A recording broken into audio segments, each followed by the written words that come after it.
Hello, fellow sapiens, and welcome to Sleepless Homo, the quiet corner of the internet where deep time whispers louder than algorithms. Wherever you are right now, in bed with your thoughts spinning, cooking dinner on autopilot, or working quietly with headphones on, this story is for you. You're invited to slow down with me, and to follow a thread that's older than history, older than writing, older even than the names we give our bones. This is long-form storytelling, slow, factual and sleepcore on purpose. No hype, no speculation, just the latest science told softly, with a little dry humour and a lot of patience for mystery. Because truth is, we don't always have the answers, but we are trying to ask better questions. So if you find yourself drifting off during one of the chapters, no shame in that. Just check the timestamps in the description. They're there to help you pick up where you left off, because this full story is worth it. If you appreciate this kind of calm, evidence-based exploration, no noise, no clickbait, liking and subscribing goes a long way. It helps this kind of a long-form education find more curious apes out there, the ones who still wonder what it meant to be human before coffee or clocks. And if you feel like sharing in the comments, tell us, how do you use this kind of story? Are you winding down for sleep, taking the edge off the workday? Wherever you are, you're part of this now. And as always, stay curious, stay calm. Tonight, we're going back to the Ice Age, not to find a different species, but to understand why one of the most famous names in human evolution was never a species at all.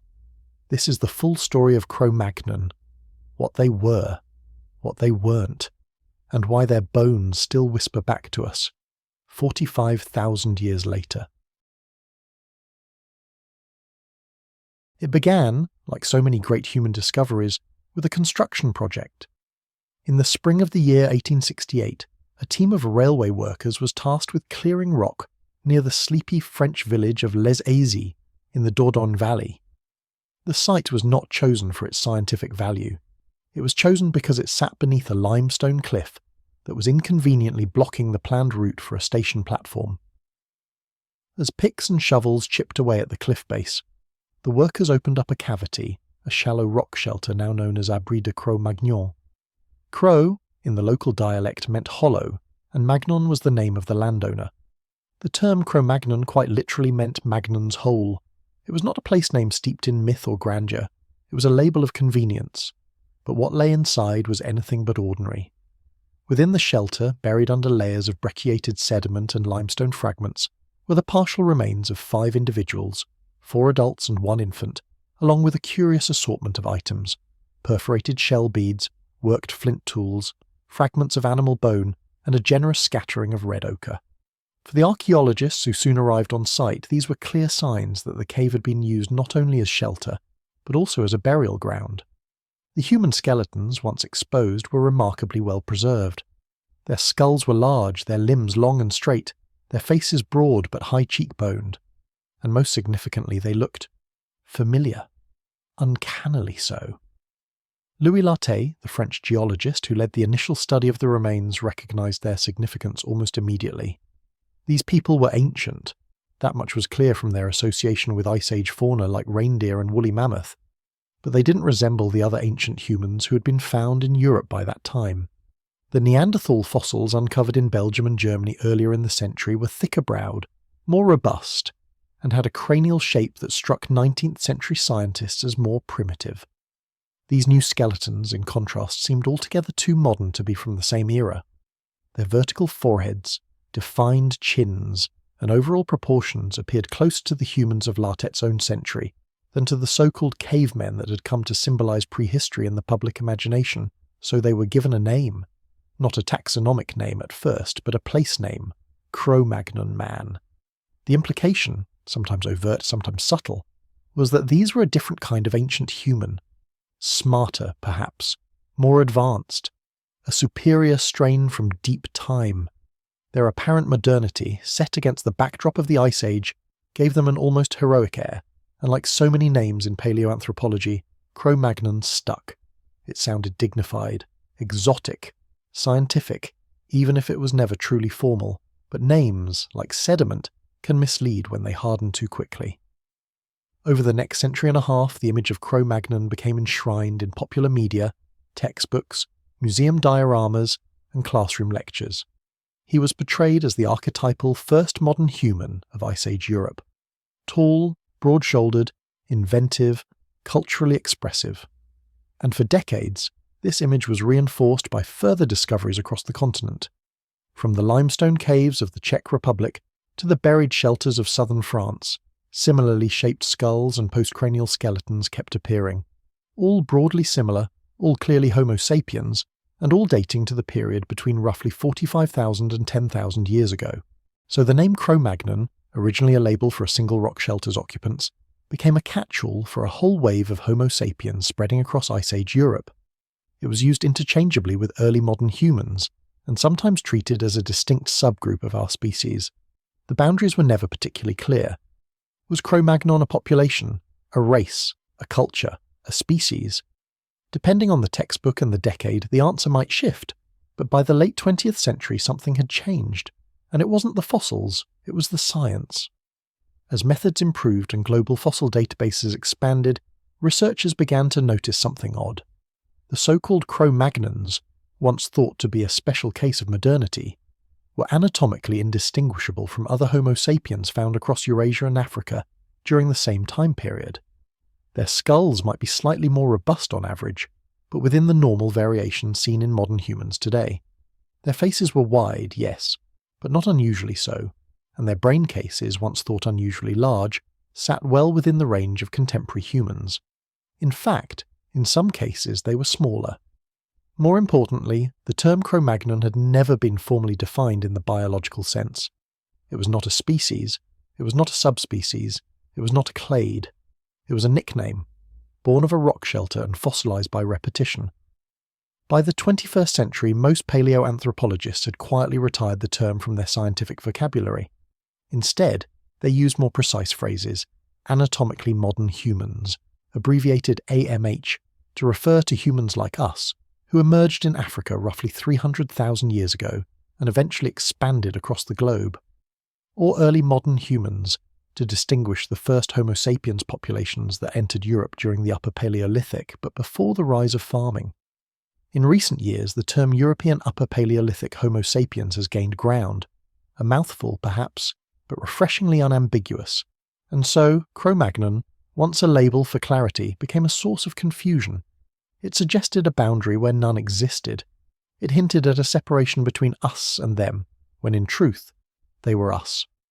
The very idea that Cro-Magnon should be treated as a distinct category began to collapse under the weight of new evidence.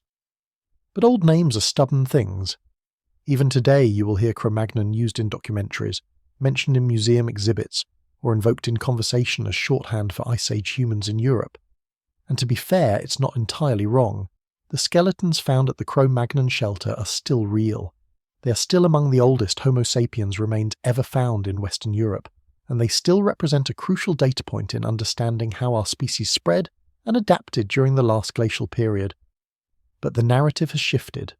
What we now understand is that Cro-Magnon was never a separate kind of human, not biologically, not genetically, not cognitively.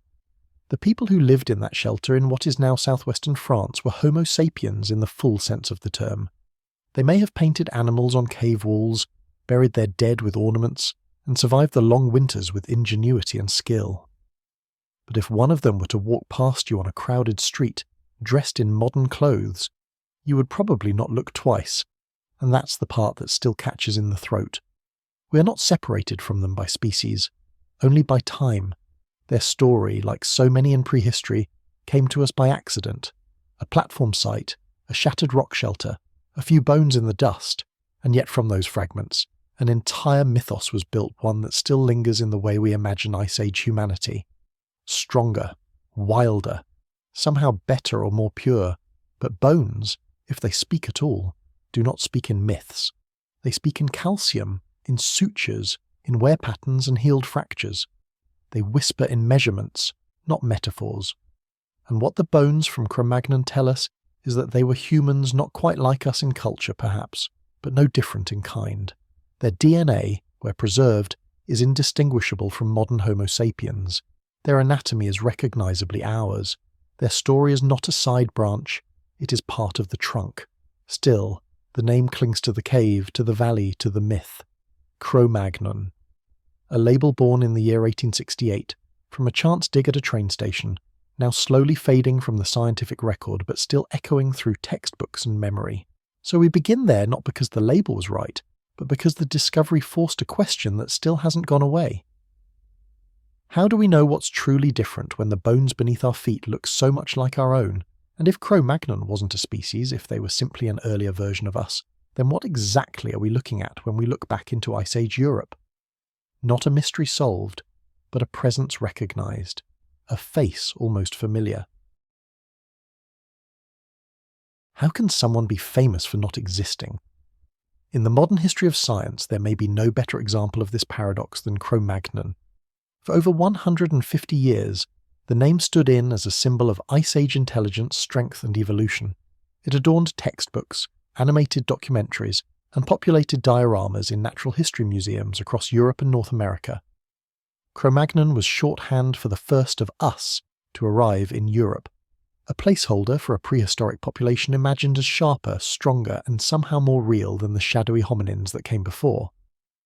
And yet, according to the overwhelming consensus of modern anthropology, Cro-Magnon was never a distinct category at all. Not a species, not a subspecies, not even a well-defined population. Just us. The realization did not come overnight. Scientific paradigms rarely shift with a bang. Instead, they decay gently, replaced piece by piece as new evidence accumulates, and old assumptions dissolve under better questions. In the case of Cro-Magnon, the erosion began quietly. By the late 20th century, paleoanthropologists working across continents had begun to notice a convergence in the skeletal record. The fossils once labelled Cro-Magnon in Europe bore no significant anatomical differences from early Homo sapiens remains found in Africa or the Near East. The supposed uniqueness of the European specimens was starting to vanish under broader context.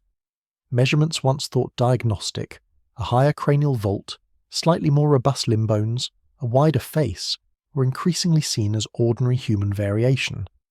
The idea that the Cro-Magnons were bigger-brained or physically superior became unsustainable when compared to the diversity of Homo sapiens globally.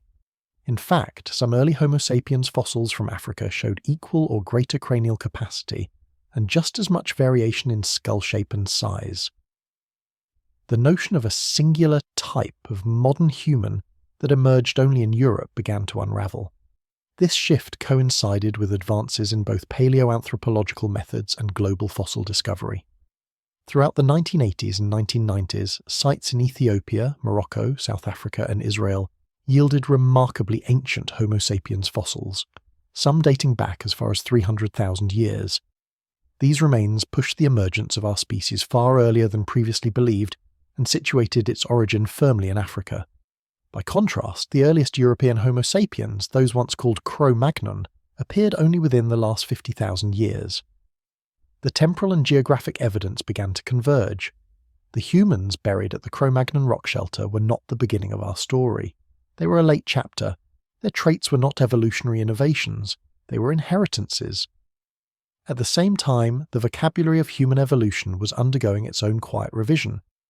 The term anatomically modern human entered common use among paleoanthropologists in the mid-20th century to describe fossils with the skeletal features typical of Homo sapiens: high, rounded skulls, small brow ridges, defined chins, and lighter skeletal frames.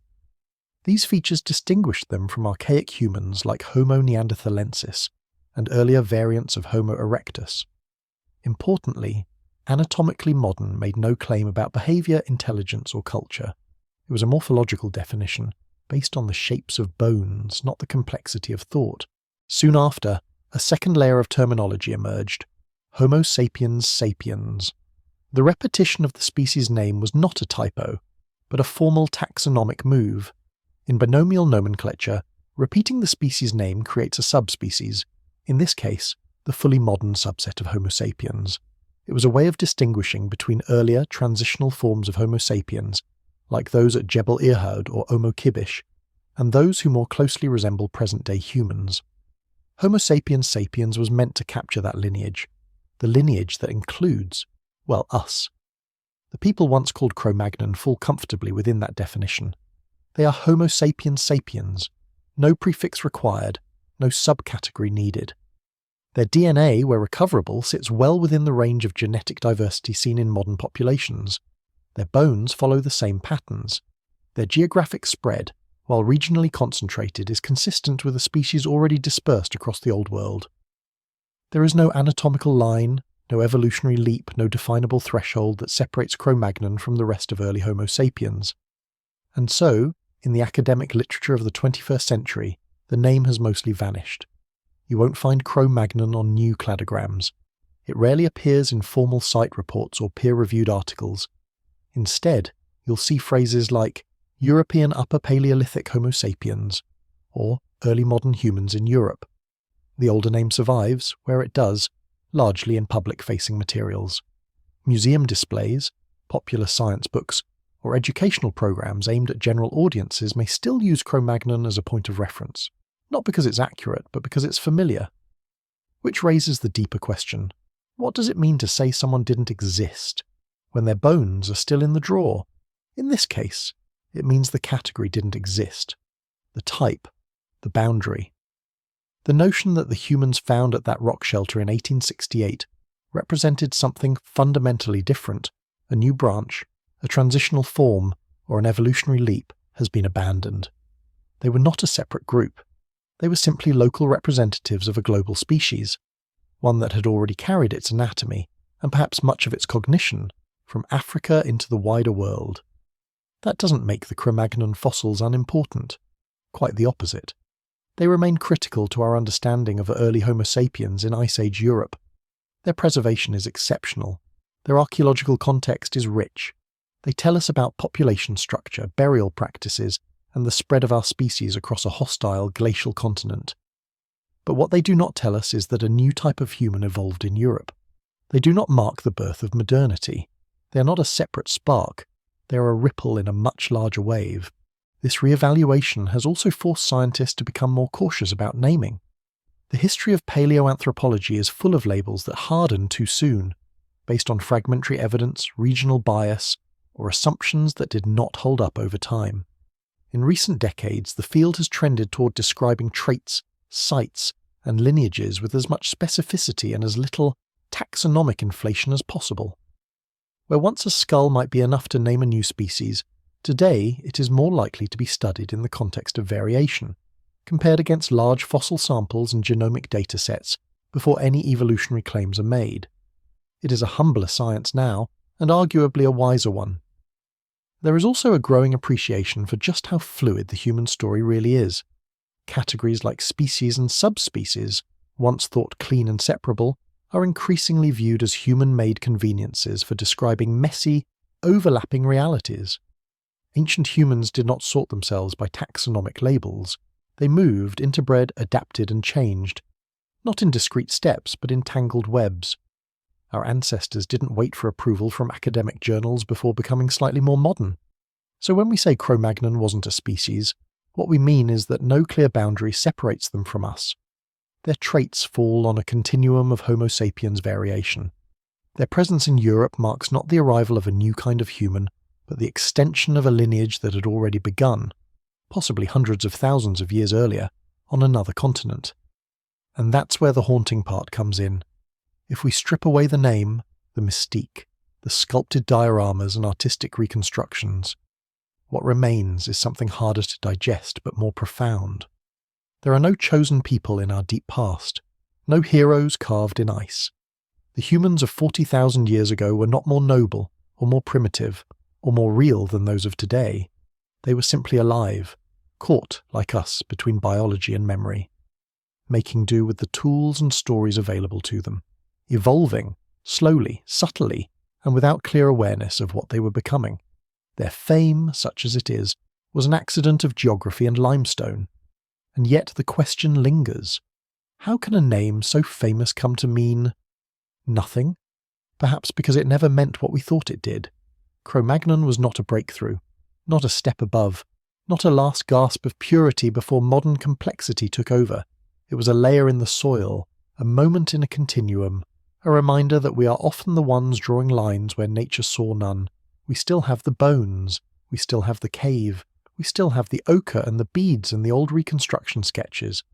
But the category is gone, dissolved not by ideology but by evidence, and maybe that is the quiet strength of science at its best. Not to cling to names, but to update the story when the data changes. Not to elevate the past with false boundaries, but to understand it on its own terms, even if those terms are fuzzy, overlapping and filled with missing pages. So the next time you hear the name Cro-Magnon, remember that it points not to a species, but to a moment, a discovery that mattered, not because it revealed something different, but because it brought us face to face with something familiar. They weren't a missing link, they were just us, cold, clever, and already walking. What do skulls buried for 300,000 years beneath Moroccan soil have to do with a name that would one day echo in French train stations? Quite a bit, it turns out. Because long before the bones at Cro-Magnon puzzled 19th century archaeologists, long before Europe had even met its first anatomically modern humans, the story of those humans had already begun, on a continent far older and far more patient. In the windswept region of 𝐓𝐈𝐌𝐿𝐄𝐒𝐒, not far from the Atlantic coast of what is now Morocco, a team of miners in the year 1961 stumbled upon something unexpected. They were not looking for humanity's roots. They were digging for barite. But as often happens in paleoanthropology, progress made way for prehistory. Beneath layers of sediment and stone lay a partial skull, then another, and another, a lower jaw, some limb bones, flint tools, burned animal remains. The site wouldn't be fully understood for decades, but even then it was clear.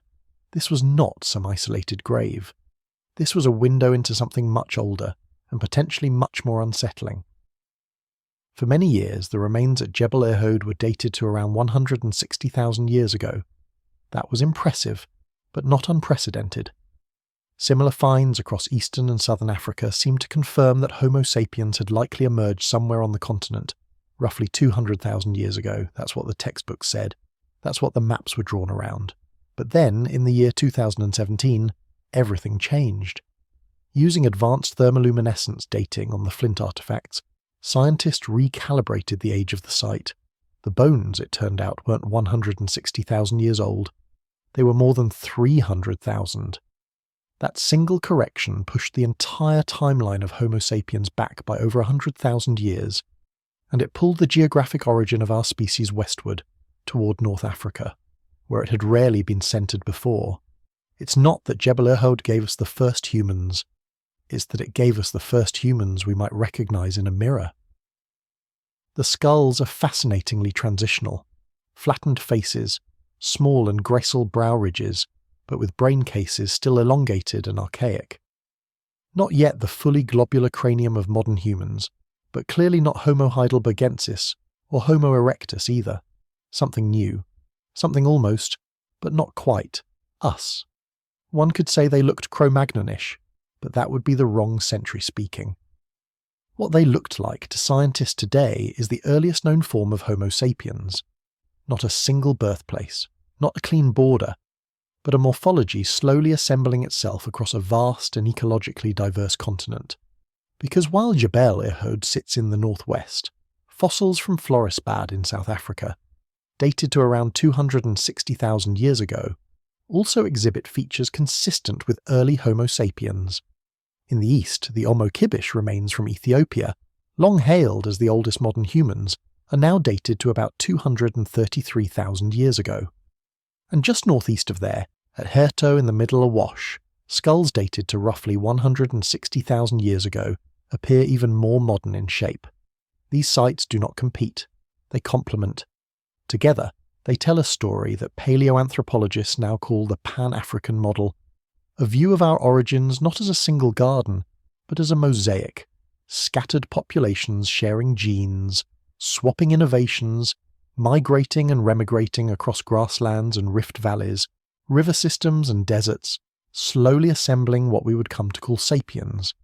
If this feels less tidy than a single birthplace, that's because it is. Biology is messy.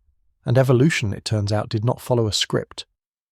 But by the time Homo sapiens began to appear in the archaeological record with more consistent cranial and dental traits, by around 200,000 years ago in places like 𝐓𝐈𝐌𝐿𝐄𝐒 in Kenya and Border Cave in South Africa, the species had already been evolving for 100,000 years or more. In that sense, Cro-Magnon was never a beginning.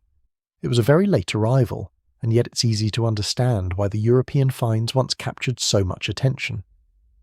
For decades, the story of modern humans was told from north to south, not south to north. Cro-Magnon became a default model for what early humans looked like: robust, intelligent, culturally expressive, because those were the bones we had first, and those were the features that looked most like ourselves. But as the fossil record has expanded, that narrative has had to adjust.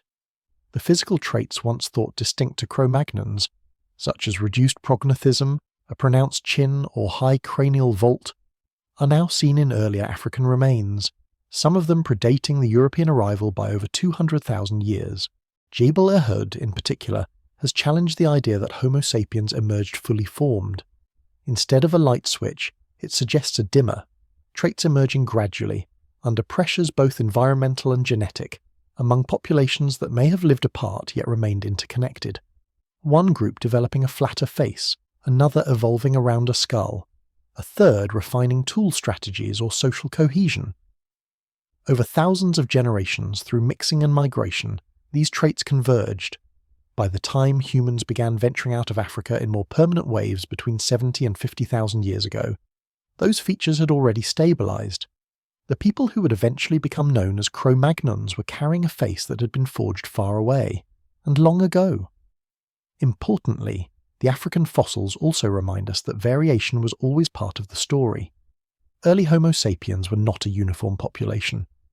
The skeleton from 𝐓𝐈𝐌𝐿𝐿𝐄𝐒 in Nigeria, for example, dated to only around 13,000 years ago, still exhibits surprisingly archaic cranial features. In contrast, earlier fossils from East Africa already resemble modern humans in striking ways. This variability isn't a flaw in the model, it's the point. Evolution doesn't edit in clean paragraphs, it scribbles. And for every individual who fits the template, there are dozens who bend or break it, reminding us that the boundaries between past and present, between archaic and modern, are often blurrier than we'd prefer. That blur also extends to the idea of race, though we'll resist veering into that territory here. The important thing, scientifically, is that all known humans today descend from these early Homo sapiens populations. Whether their bones ended up in Morocco, Ethiopia, or a rock shelter in France, they were part of the same species, shaped by different environments, but capable of interbreeding and coexisting. Cro-Magnon was not a separate chapter. It was a page in a very long and very Pan-African volume. None of this, of course, means the story is finished. New discoveries are still emerging. A mandible from the Shungara Formation, a tibia from the Kaphtharin beds, a partial cranium from 𝐓𝐈𝐿𝐄𝐒. Each find adds a brushstroke to the portrait of early Homo sapiens, and often those strokes contradict or complicate earlier interpretations. That's how paleoanthropology works. It's not about final answers. It's about getting less wrong over time. So what do 300,000-year-old bones in Morocco have to do with a name given in a French valley in the year 1868? Everything.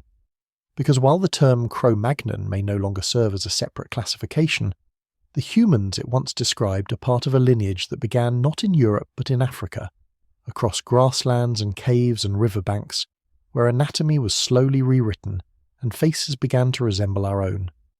The more we look to those older roots, the clearer it becomes that there was no spark, no leap, no chosen group, just bone, time, and the long silence of sediment, and a species that, against all odds, learned to see itself across continents. And if there's something haunting in that the person whose skull rests beneath a Paris museum was shaped by a continent thousands of kilometers away and hundreds of millennia earlier, it might just be the kind of haunting we need. A reminder that we are not local, we are not recent, and we are not alone in time, we're just what survived. It is strange to imagine a migration that stops.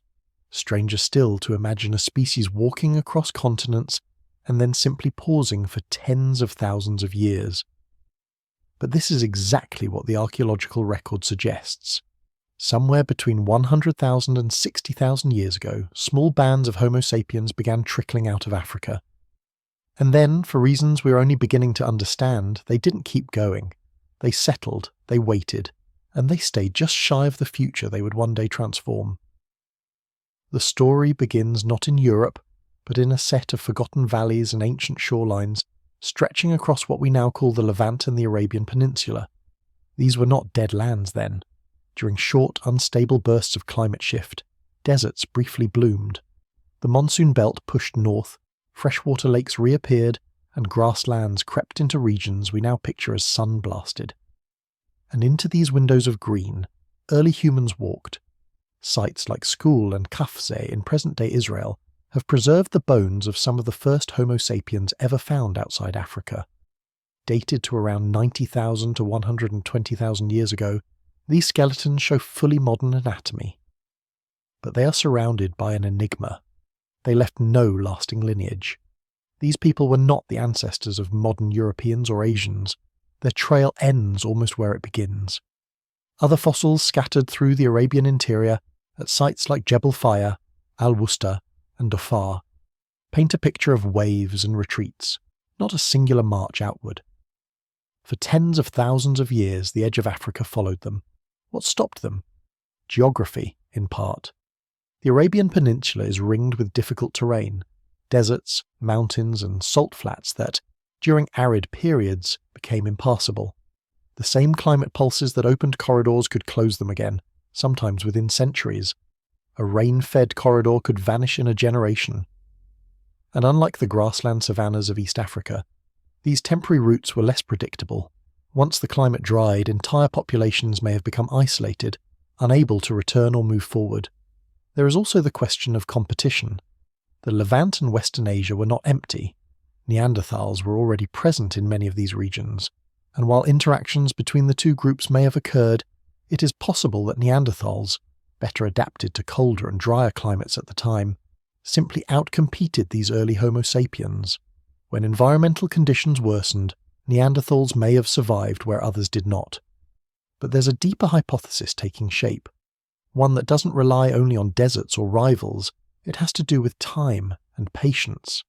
Genetic and archaeological models increasingly support the idea of a long pause in South Asia and the Arabian Peninsula, sometimes called the Arabian standstill. Here, early humans may have found just enough stability to thrive without moving further. Water, food, and relative safety could have encouraged regional growth, experimentation, and slow adaptation to new environments. The migration, in this view, wasn't a march. It was a pulse. Start, wait, adapt, then move again. During this long pause, technologies likely changed. Stone tools found at Arabian sites differ from earlier African technologies, suggesting local innovation. Some researchers argue that this regional development may have helped set the stage for later successful expansions, that the tools, behaviours and ecological knowledge required to cross Eurasia didn't all come out of Africa fully formed.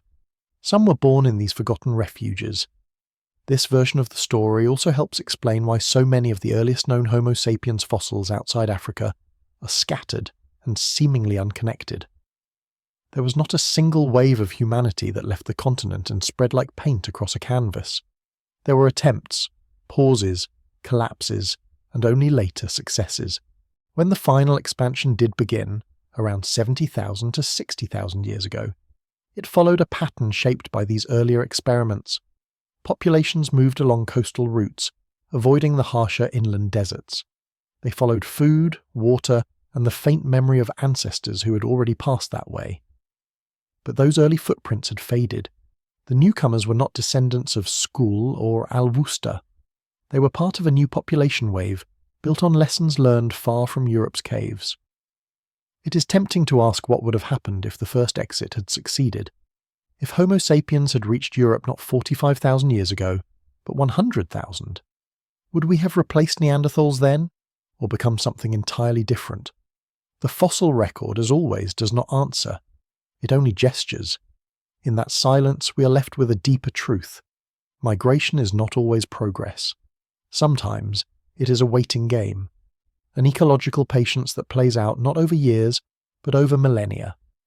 the first humans to leave Africa did not fail. They simply paused, and in doing so, they reshaped what was possible when the next wave came, not by reaching the finish line first, but by leaving behind forgotten experiments in how to live on the edge of the known world. And so the question remains, if we paused there once, on the edge of continents, at the margins of survival, how many other pauses have we forgotten? How many futures were delayed, not denied? And what traces, if any, are still buried beneath the sands of the first exit that vanished?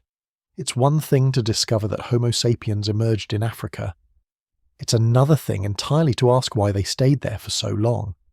From a purely geographical perspective, the distance between northeastern Africa and the Levant is not enormous. You could walk it in a few weeks, and at several points during the late Pleistocene, the Red Sea and Sinai land bridges made that journey even easier. So why didn't Homo sapiens flood into Europe right away? Why did tens of thousands of years pass between the first known appearances outside Africa and their eventual spread across the continents? This is one of those haunting pauses in the archaeological record that seems to ask more of us than we can answer. But it also tells us something subtle about what it meant to be human and what was required to survive, even in places that seemed only a few valleys away. The earliest evidence of Homo sapiens outside of Africa comes from sites like 𝐓𝐈𝐌𝐿𝐄𝐒𝐓𝐀𝐌𝐿𝐏𝐒 in what is now Israel, dated to around 100,000 years ago. These fossils are fully modern in anatomy, suggesting that our species did in fact attempt an early migration. But that migration didn't last. The bones at 𝐓𝐈𝐿𝐿𝐄𝐒𝐓𝐀𝐌𝐿𝐏𝐒 do not appear to have descendants. Their story doesn't seem to continue into the later genetic or cultural layers of Europe, and eventually, even their own site layers are overtaken by Neanderthal occupation again. It's as if Homo sapiens appeared, waited a moment, and quietly disappeared, like a rehearsal for a play that hadn't been written yet. The reasons behind this retreat are still being debated. Climate change may have played a role. The window of opportunity around 100 to 80,000 years ago may have simply closed. But there's growing evidence that ecological pressure, not just weather, made these routes fragile. The environments of the Levant and Arabia, while passable during humid phases, could quickly become dry and inhospitable. And Homo sapiens at that time may not yet have had the technological or social flexibility to endure such instability over long periods. Recent excavations in Arabia, particularly at sites like Jebel Fire and Al-Wusta, are beginning to fill in what once looked like a complete silence. These sites suggest multiple pulses of early human movement through the Arabian Peninsula during wet phases, possibly as early as 120,000 years ago.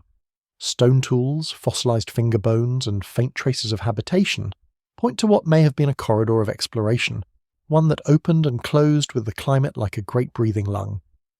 But even so, there's no strong evidence that any of these early wanderers made it all the way into Europe at this time.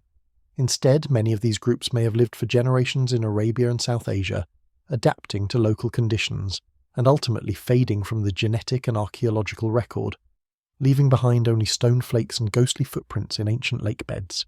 And then, everything pauses again. Between roughly 70,000 and 60,000 years ago, something changes. But not yet in Europe. The trail heads east instead, toward India, Southeast Asia, and eventually Australia. Europe, it seems, had to wait, and it's this waiting, this long silence at the edge of the continent, that sets the stage for the real mystery. What exactly was missing? What kept our ancestors from crossing that last frontier into the colder, stranger north? Or perhaps the better question is, what did they need to become first? We're still looking for that answer, but one thing is clear. The story of Homo sapiens isn't a straight line. It's a series of approaches, retreats, disappearances, and returns. And for every moment we think we understand, the bones and stones remind us that most of it is still missing. If you had been watching the continent from above, you wouldn't have noticed anything unusual. No sudden storms of footprints, no stampede of new species, just a slow flicker of life reshaping the frost line. 50,000 years ago, Homo sapiens crossed the final invisible border and entered a Europe that had already been taken. They weren't the first to get there, but they might have been the first to stay. It wasn't a dramatic conquest. More likely it was a patchwork of quiet arrivals. Small groups trickling in from the Levant and the Caucasus made their way into the cold zones of southeastern Europe. They weren't carrying flags or firebrands. They were carrying old habits, tracking prey, avoiding predators, and maybe by accident rewriting the future. What we know about these first arrivals doesn't come from mythology or memory. It comes from strata, and the earliest evidence is stubbornly scattered. At 𝐓𝐌𝐄𝐒𝐌𝐏𝐻𝐒 cave in modern-day Bulgaria, several Homo sapiens bones were found, mixed with the remains of hunted animals and a few stone tools. Radiocarbon dating places them at around 45,000 years ago, older than most other modern human remains in Europe, but they don't tell us much about who these people were, just that they had arrived. Further northwest, at sites like 𝐓𝐈𝐌𝐿 in Romania, we find another lonely fossil, a human jaw, wide and strong, unearthed in the early 2000s and dated to around 40,000 years ago. It belonged to someone with distinctly Homo sapiens features, but also, interestingly, carried traces of Neanderthal ancestry in their genome, though this detail belongs to future segments. For now, it simply signals that populations were overlapping, sharing space, or at the very least, not avoiding it. It's tempting to draw a straight line from these early arrivals to the famous cave art and stone tools that would flourish 10,000 years later. But that line would be an illusion. These early arrivals predate what we often call Cro-Magnon culture. They had no such name, no such identity. They were just humans making a life in the chill. The landscape they entered was not inviting. This was Europe during marine isotope stage 3, a period of climatic instability. Not the full brutality of the last glacial maximum, but certainly not a garden. Temperatures fluctuated, forest and steppe fought over land, and game animals adapted by moving fast and far. For Homo sapiens used to African savannas and Levantine scrub, this was a radical shift. But the evidence suggests they didn't turn back. We know from ecological reconstructions that southeastern Europe acted as a kind of thermal corridor, a slightly warmer pocket where modern humans could persist without immediately succumbing to the cold. These corridors may have included river valleys such as the Danube, which would later become arteries of movement and exchange. But in these early days, they were more likely corridors of survival, narrow threads where water, shelter and prey were accessible enough to avoid extinction. Further east, into Central Asia, we see hints of similar behaviour. Sites like Kara-Bom in the Altai region show evidence of human presence at similar dates, with blade tools and faunal remains suggesting advanced hunting. These populations were not yet linked by culture, but by climate, by necessity, and by whatever quiet engine had pushed them this far north. Importantly, there's no evidence that Homo sapiens flooded the continent. Europe wasn't overrun. These were small, vulnerable groups probing the edges of habitable land. Many may not have lasted. Their traces are so sparse that some archaeologists debate whether these early waves left any lasting impact at all. But the point is, they came, and the door stayed open. We also know what didn't happen. There was no sudden disappearance of Neanderthal during these early Homo sapiens arrivals. At sites like Châtel-Perron and Grotte du Renne in France, Neanderthal occupation continues for several thousand more years. The continent was a shared space, at least briefly. And while the nature of that sharing remains unclear, it suggests that Europe during this period was not a battlefield. It was a landscape of parallel lives. One curious clue comes from changes in faunal assemblages. At some sites, we see a shift in the types of animals being hunted, or at least consumed. This may point to differences in hunting strategies between Neanderthals and incoming Homo sapiens, but the data is uneven. Taphonomy muddies the picture, and small sample sizes mean we can't make sweeping claims. Still, it's one of the few behavioural hints we have that something was changing. Someone new was watching the reindeer. What's missing in this part of the story is what usually draws the most attention: symbolic behaviour, cave paintings, ornaments, burials with red ochre. These things will come later, and they may not even be unique to Homo sapiens. But in this window of time, between 50,000 and 40,000 years ago, the story isn't about symbolism. It's about persistence.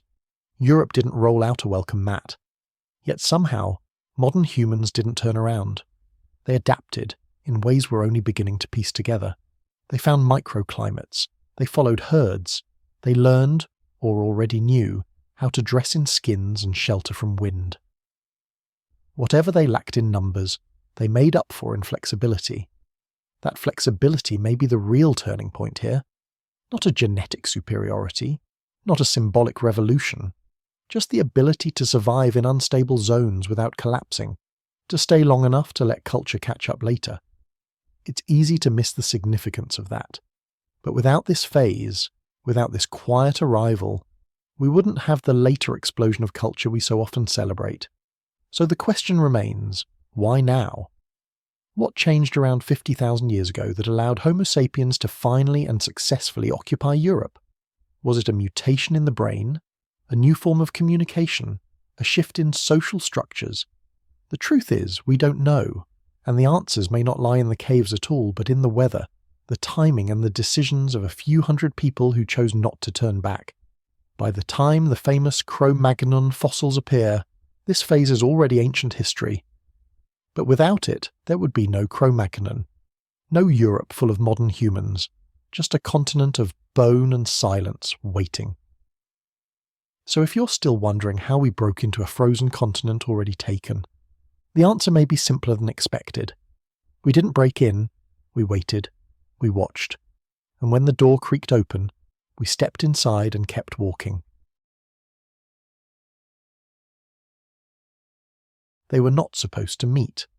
Not because nature had drawn some clear line in the sediment, nor because the laws of evolution forbade it, but simply because for most of their separate histories, these two humans had missed each other by thousands of kilometers and thousands of years. Yet by around 50,000 years ago, the slow circling of the Ice Age and the persistent wanderings of Homo sapiens made the meeting inevitable. The story of Neanderthals and Homo sapiens overlapping in Europe is not a single moment, or a dramatic clash, or even a clear point in time. It is a prolonged proximity, a geographic echo chamber in which two related species, remarkably similar and profoundly different, occupied much of the same ecological space, sometimes in the same regions, perhaps even the same valleys, cave systems and kill sites. And yet, for all that closeness, the archaeological record rarely shows a direct trace of how they actually responded to each other. It begins with timing. The Neanderthals had been in Europe for a very long time. By the time Homo sapiens reached the continent, Neanderthals had already weathered multiple glacial periods, adapted to the forests and plains of a dozen shifting ecosystems, and built what we would call cultural continuity across hundreds of millennia. Their presence stretched from Iberia to Western Asia, from the North Sea basin to the edges of the Caucasus. They weren't everywhere, but they were well established, and crucially, they were resilient. For Homo sapiens arriving around 50,000 to 40,000 years ago, this was not unclaimed land. These were not vacant territories waiting for settlement. This was an inhabited continent, with well-adapted populations occupying many of the niches our ancestors would have preferred. So, what did they do? We cannot say, not with any real confidence. But what we do have are patterns. In certain regions, such as the Balkans, parts of Central Europe, and even southern France, we find signs that the two species were occupying overlapping zones during the same general time frame. In some cases, the layers of sediment are close enough that archaeologists debate whether they lived side by side, alternating seasonally, or whether small populations lived in tandem. The record suggests proximity without confrontation. Caves once thought to show replacement now show nuance. Charred bones from Neanderthal hearths in one layer, followed not long after by Homo sapiens flints in the next. That is not a war. That is succession, or coexistence, or something more complicated we don't yet understand. Importantly, the ecological squeeze created by the advancing cold may have pushed both populations into more marginal environments. This wasn't an open continent waiting to be filled. It was a slowly freezing continent with limited habitable pockets. The scarcity of resources, shelter, and mobility may have increased encounters. But did it lead to violence, avoidance, cooperation? We simply don't know. There are no preserved scenes of conflict, no skeletons bearing the marks of interspecies warfare. Nor are there settlements that clearly show the two species living together, sharing tools or rituals. What we do see are gaps. Archaeological horizons that flicker between Neanderthal and sapiens, traces like a hesitant signal, as if both species were navigating an awkward, temporary overlap. This is where the modern imagination often jumps in. casting Neanderthals as either noble friends or tragic rivals, either kindly hosts or doomed holdouts. But the evidence itself is stubbornly mundane. What it offers are fragmented hearths, shared territories, maybe a few reused tools. In places like Cro-Magnon in France, evidence suggests that Neanderthals and Homo sapiens alternated use of the same shelter over a span of a few generations. Was it competition? Opportunism? Was there ever a face-to-face meeting in the flicker of that firelight? Or just the quiet understanding that someone else had been here yesterday? The likelihood of brief encounters, and possibly even moments of peaceful cohabitation, is supported by the convergence of lithic traditions in some transitional contexts. Some sites show tool types that blend characteristics of both species' known technologies. Whether this indicates cultural borrowing or parallel adaptation to similar environments remains debated. But the implications are clear. These were not static populations. They were responsive, capable, and aware of their surroundings. The myth of Homo sapiens as the sole innovator falters in these contexts. Neanderthals were making complex decisions, adjusting their life ways, and potentially reacting to the presence of others in real time. Yet despite these hints of connection, the record never becomes a conversation. No shared artwork, no joint burial, no campsite frozen in time where two traditions mix visibly and undeniably. Instead, we get fragments. Tools shaped in styles not easily categorized, shifts in raw material sourcing, subtle changes in hunting strategies. These aren't signatures, they're shadows. And whether they were shaped by imitation, coexistence, or mere coincidence, we cannot say. It's a slow dance with no music, and then, within a few thousand years, Neanderthal sites begin to disappear. Not abruptly, not uniformly, but gradually. In Western Europe, their presence lingers longer than once assumed. In parts of Asia, they may have remained even longer still, but the trend is clear. Whatever the nature of the relationship between these two human lineages, it was not indefinitely stable. Something shifted. The caves that once showed alternating occupation show only one signature. The flint styles homogenize. The fossils reflect one shape of skull, one kind of hand, one lineage that remained. And even that story is not final. Because though Neanderthals vanished from the record, their legacy did not. But we won't speak of that here. Not yet. So what really happened when the locals and the newcomers met in those cold valleys and highland passes? What happens when two lineages with memory and language and firelight meet not as enemies or allies, but simply as neighbours? Did they talk? Did they trade? Did they retreat from one another into the silence of survival? The truth may be simpler and sadder. They may have simply passed each other in the dark, and maybe in one cave, one night, the smoke curled from two separate hearths, and neither fire knew the other was still burning. The most bewildering part of Ice Age Europe wasn't just the cold, it was the rhythm of it, a climate that didn't just chill, it pulsed. Imagine standing in a forest of frost-hardened trees, feeling safe for a generation, only to watch the forest vanish as the land turned once again to wind-blasted steppe. From 50,000 to 20,000 years before the present, Europe did not experience a single stable climate. Instead, it convulsed, repeatedly, through what scientists now call 𝐓𝐈𝐌𝐄𝐒𝐒 events. In human terms, wild swings between cold and colder, ice and almost ice. Across vast tracts of the continent, glaciers would advance, then pull back. Rivers would shift, reindeer would arrive, then vanish. And always, the wind returned. These abrupt transitions didn't happen over tens of thousands of years. Sometimes they unfolded in just centuries, within the memory of elders, in parts of France, Spain, Germany, and what we now call Eastern Europe. Early Homo sapiens were stepping carefully into a landscape that did not want them. Trees were stunted or absent. Permafrost choked plant life. Rivers froze solid. And yet, humans came anyway, slowly, experimentally, and sometimes fatally. The very act of surviving in this land may have forced anatomical moderns into new rhythms of movement.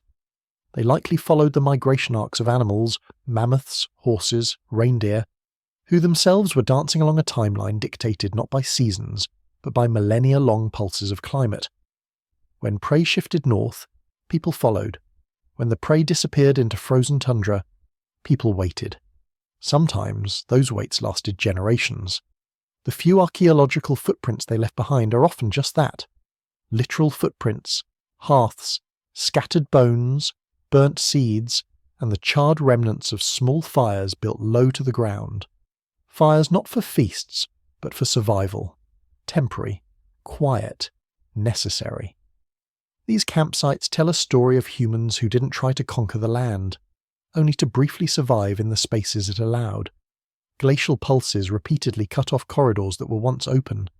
One year, the Danube might have offered a gentle path into the continent. A few thousand years later, it may have been flanked by permafrost and ice sheets, forcing groups back toward the south. Some scientists call this the European bottleneck, not because humans disappeared entirely, but because only narrow, scattered populations managed to hang on. Each advance meant another gamble, and not all of them paid off. It's likely that in this period our species wasn't dominating the continent, it was borrowing space from it. Shelter wasn't always found in lush valleys, but in dry caves, high plateaus and low river basins, near hot springs. Occasionally along coastlines when they were accessible. In each of these microclimates, bands of humans established temporary footholds, sometimes returning over generations, sometimes abandoning them forever when the land turned hostile again. And while humans learned to dress in hides, to build windshields from mammoth bones, to follow tracks buried beneath frost, they didn't tame the Ice Age. They adapted to it, sometimes barely. The massive glaciers themselves, the Fennoscandian ice sheet and its smaller cousins, acted like silent sculptors, carving valleys, flattening plains, and sealing off regions for thousands of years. Between them stretched the periglacial zones, tundra lands that weren't buried in ice but froze to the core. These were the only viable human habitats across much of the north. Not comfortable ones, just survivable. One of the more chilling realizations is that large parts of Europe weren't even part of the Cro-Magnon story at this time. Britain was encased in glacial armour. Scandinavia didn't even have soil. Northern Germany and Poland were ground under sheets of ice hundreds of metres thick.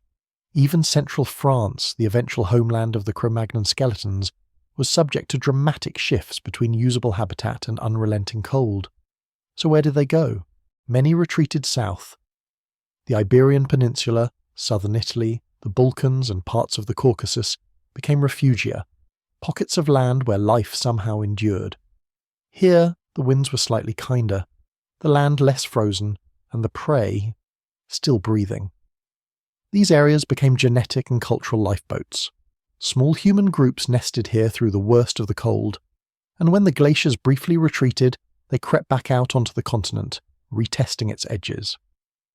The period around 29,000 to 24,000 years before the present is particularly bleak. Known as the last glacial maximum, it was the peak of the Ice Age's cruelty. Average temperatures in Central Europe plummeted to perhaps 10 degrees Celsius below modern averages. Snowlines dropped. Sea levels were at their lowest. Even coastal food sources diminished as shorelines shifted and marine productivity waned. Humans survived in fewer places with fewer tools, fewer animals and likely fewer people, and yet survive they did. What's remarkable isn't just the endurance, but the ingenuity. Humans didn't just freeze in place. They moved with the climate. They learned from it. They found niches and routes and patterns, like migratory birds who somehow know when the north is safe again. And because of that mobility, even in this freezing void, human populations remained connected, however loosely. Knowledge trickled. Fire was passed. Language probably endured. The Ice Age wasn't one moment. It was 1,000 experiments in survival. And perhaps that's why it matters. The term Cro-Magnon may be fading from textbooks, but the people behind it, the anatomically modern humans who dared to wander into this continental freezer, weren't defined by a species label. They were defined by persistence and silence and walking, always walking. The world didn't welcome them, it barely tolerated them. But the traces remain. Footprints in clay, buried hearths, the ghostly outline of a shelter post hole in the frozen ground. Evidence that someone, not something, once tried to live here. And maybe the real question isn't why they came, it's why they stayed. They were tall, taller on average than almost any population that followed them for tens of thousands of years. And they weren't just tall in the sense of vertical stature, they were proportionally long-limbed, broad-chested, and surprisingly robust in frame. What we sometimes call gracile in the context of Homo sapiens evolution doesn't quite fit these early Europeans. The Cro-Magnon specimens, if we can still use the name temporarily as a historical shorthand, were not the lean, delicate figures of modern anatomical diagrams. They were built more like athletes who had never stepped foot in a gym. But of course, that's because their entire lives were the gym. At sites like Cro-Magnon itself in the Dordogne, or at Milodec in what is now the Czech Republic, or even in the open plains near Oas in Romania, skeletal remains tell a repeated story. Bodies adapted not for ease of comfort, but for rugged endurance, long femurs, wide pelvises, thick cortical bone, and especially a cranium that, while fully within the range of anatomically modern humans, still retained enough archaic flair to confuse 19th century scientists. Broad faces, high foreheads, large cranial capacity. It wasn't that these early Europeans were evolutionarily behind. Quite the opposite. They were navigating a world that demanded everything of their physiology, and it showed. The famous Cro-Magnon 1 individual, often referred to as the type specimen, was likely a male standing over 180 centimeters tall. His bones show clear signs of powerful musculature, and his tibia suggests he moved through space with ease, possibly walking long distances daily. There's nothing metaphorical about that. In a world where the landscape offered no central heating, no stores, and no paved roads, your life expectancy might correlate strongly with how efficiently you burned calories while covering terrain. These weren't bodies for comfort. They were bodies for survival. The shape of a rib cage can tell you more than you might think. A wider thoracic cavity may help with respiration in cold environments. A flattened nose, more compact sinuses. These are small clues that tell us something about how our ancestors handled frigid air without damaging their respiratory tracts. While some of these traits are clearly evolutionary holdovers from warmer climes, others may have been shaped, slowly, by the selective pressure of the Ice Age itself. Still, it's important not to overstate the adaptation. These humans weren't born in snow, they came from Africa. Their bodies carried the legacy of tropical evolution, and yet, by 45,000 years ago, they were somehow thriving in a place where the winters were long, the game was fast, and the growing season for plants was minimal. Survival wasn't a matter of simply existing. It was a contest of thermoregulation, locomotion, and strategy. In comparing early European Homo sapiens to their Neanderthal contemporaries, the distinctions are fascinating but not always dramatic. Neanderthals were shorter and more barrel-chested, with thicker limb bones and generally greater skeletal mass.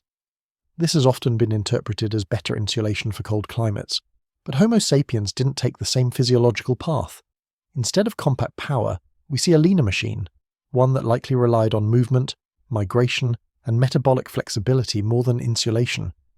It's possible that these tall, long-limbed bodies were built not to hunker down but to stay in motion, a mobile strategy for an unpredictable world. The Milodec remains in particular show this elegant compromise between endurance and cold survival. Found in a cave in what is now the Czech Republic and dated to around 31,000 years ago, the individuals buried there include both males and females, many showing robust cranial features, high brain volume, and strong limb proportions. While some interpretations have leaned toward labeling them as transitional or archaic, the better consensus now is that these were just early Homo sapiens in Europe, with bodies responding in real time to their new environment. What makes this especially interesting is how much variation existed even within this population. These weren't clones of a single founder group. They varied in height, cranial shape, and even the placement of dental features. What unified them wasn't morphology, but presence. They were here, in Europe, living, breathing, adapting. There's a concept in paleoanthropology called plasticity, the idea that our bodies aren't just shaped by our genes, but by our environments, especially during development. A child raised in scarcity will grow differently than one raised in abundance. In this sense, The early Homo sapiens of Ice Age Europe may have embodied both evolutionary inheritance and developmental response. Their bones carried the story of their genes, yes, but also of their childhoods. If food was scarce or winters particularly brutal during their early years, the effects would etch themselves into the skeleton. This means that when we look at a fossil labelled Cro-Magnon, we're not just looking at a representative of a species. We're looking at the outcome of an entire ecosystem acting on a human body. It's also worth noting what isn't found in these early remains. There's no sign of extreme cold adaptations like you might find in some other mammals of the period. No insulating fur, no subcutaneous fat layers we can detect. The human strategy was never to become the cold. It was to stay just ahead of it. Shelter, fire, mobility, and cooperation likely did more to keep Homo sapiens alive than any skeletal tweak could accomplish. The body helped, but the brain still led the way. By 20,000 years ago, as the last glacial maximum loomed, some of these populations had already shifted slightly in form, a little shorter, slightly more compact, possibly reflecting the cooling climate's impact on nutrition and growth. But the essential template remained: tall, active, and surprisingly resilient. Europe didn't give them new bones. It just asked more of the ones they already had. So when you hear the word Cro-Magnon, and imagine some separate species, some alternate kind of human who once walked this continent before we got here, it's worth remembering that you're likely imagining someone who looked a lot like you, just with less time spent in chairs. Their faces were familiar, their proportions were human, and their adaptations were not alien. They were simply practical. There is no evolutionary boundary between them and us, no crisp dividing line where modernity begins. What we call Cro-Magnon were Homo sapiens like us, whose bodies had been shaped by a harder world. They carried heavy things, walked long distances, and lived in an age where your life might depend on how quickly you could cross a valley or scale a ridge. The muscle wasn't decorative, the bone mass wasn't optional, and yet within those same bodies were the same lungs, hearts, and eyes that we carry today. They survived because they could adapt not just over generations but within a single life. In this way, perhaps their greatest evolutionary advantage wasn't their height, or their strength, or their cold-hardened joints. It was the same thing we rely on now: flexibility, not in the muscles, but in the mind. Which leaves one quiet question lingering, somewhere between anatomy and mystery. If this is what humans became when asked to survive a frozen world, what will we become next? What do knives, berins, and chisel flakes reveal about the people who made them? Not just about their hands, but their minds. About how memory, intention, and identity could be pressed into a stone edge and left behind in the dark layers of soil for 40,000 years. Today, when we think about prehistoric tools, we often picture something crude, hacked together, disposable, barely functional.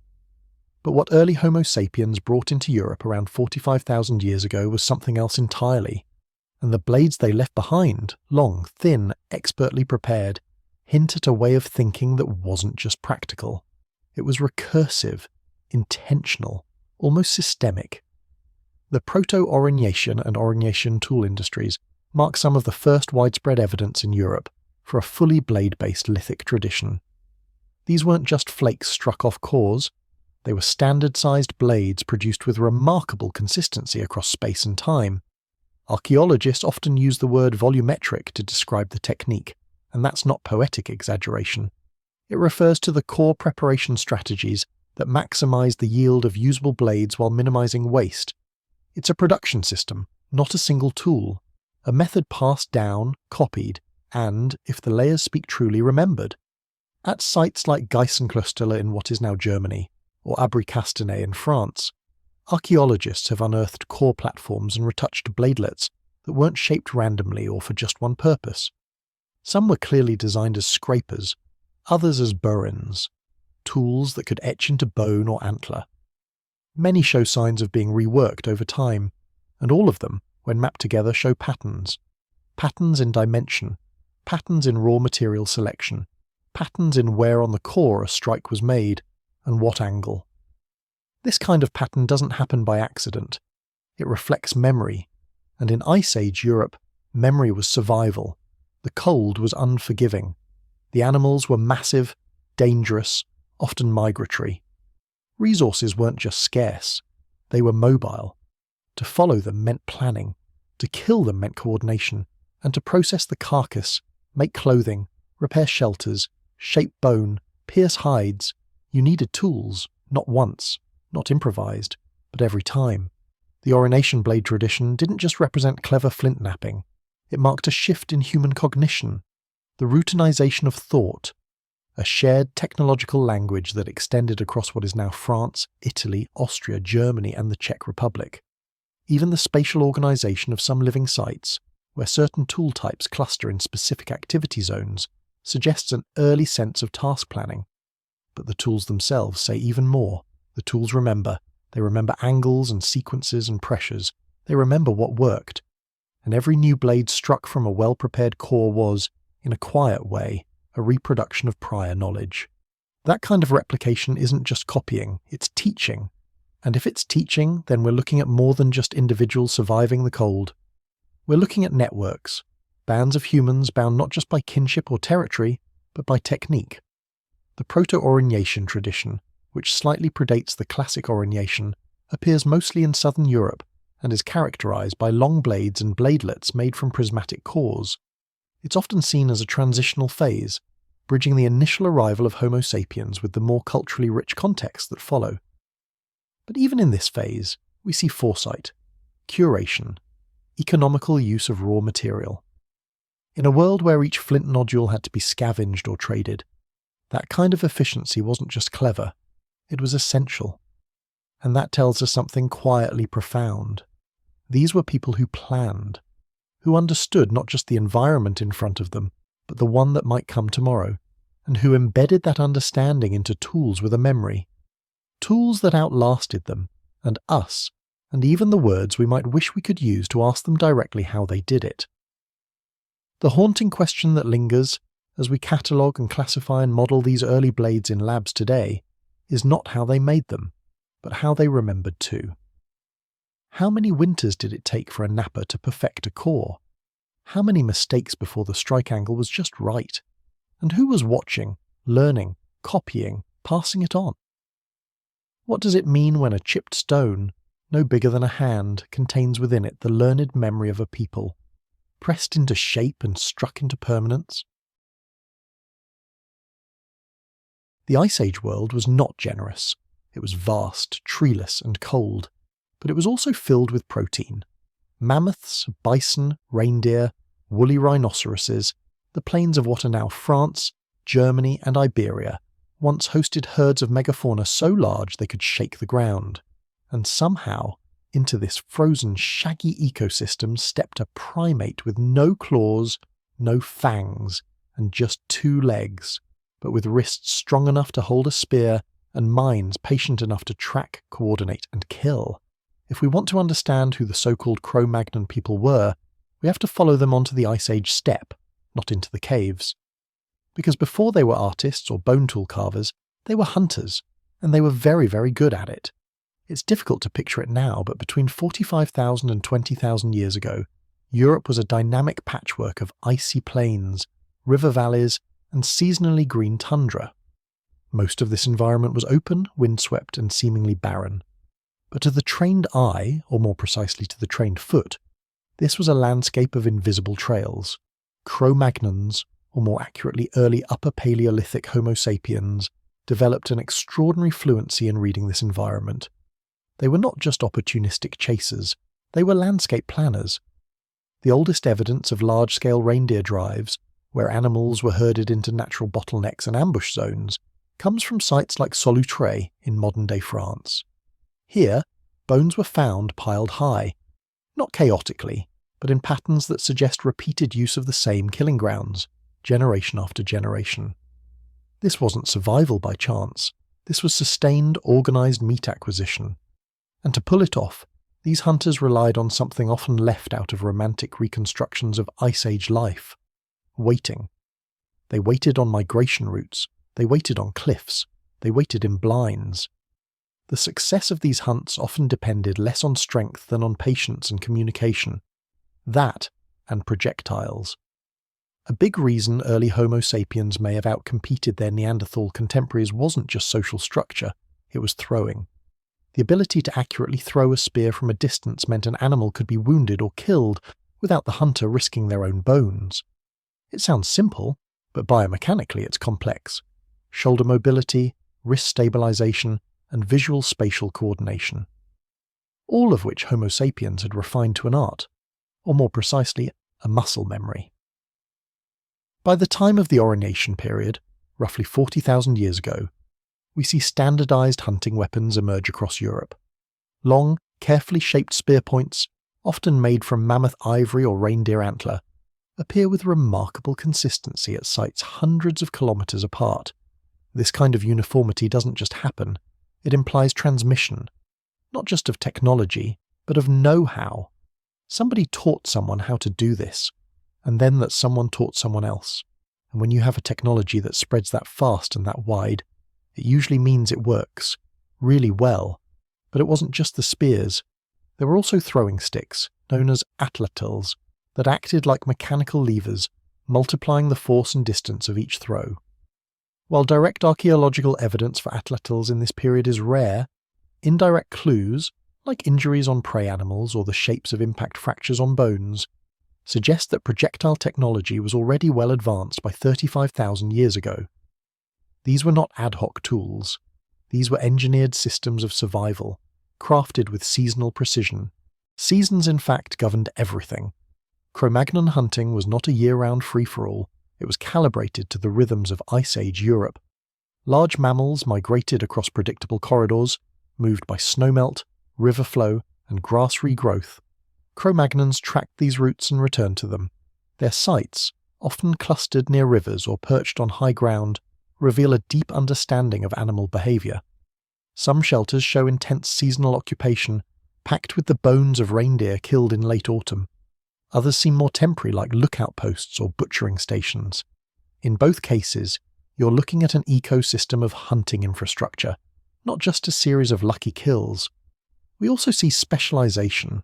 Not everyone in a Cro-Magnon band may have been a hunter. Some may have crafted the points, others prepared the hides, and some likely served as scouts, tracking prey far in advance of the hunt. This division of labor is a quiet clue to something much larger, an ability to cooperate over time, to plan, to share risk. No predator survives long by improvising every kill. The success of early Homo sapiens in Ice Age Europe came not from brute force but from collective foresight. Hunting a mammoth or woolly rhinoceros required coordination. Butchering it required hours.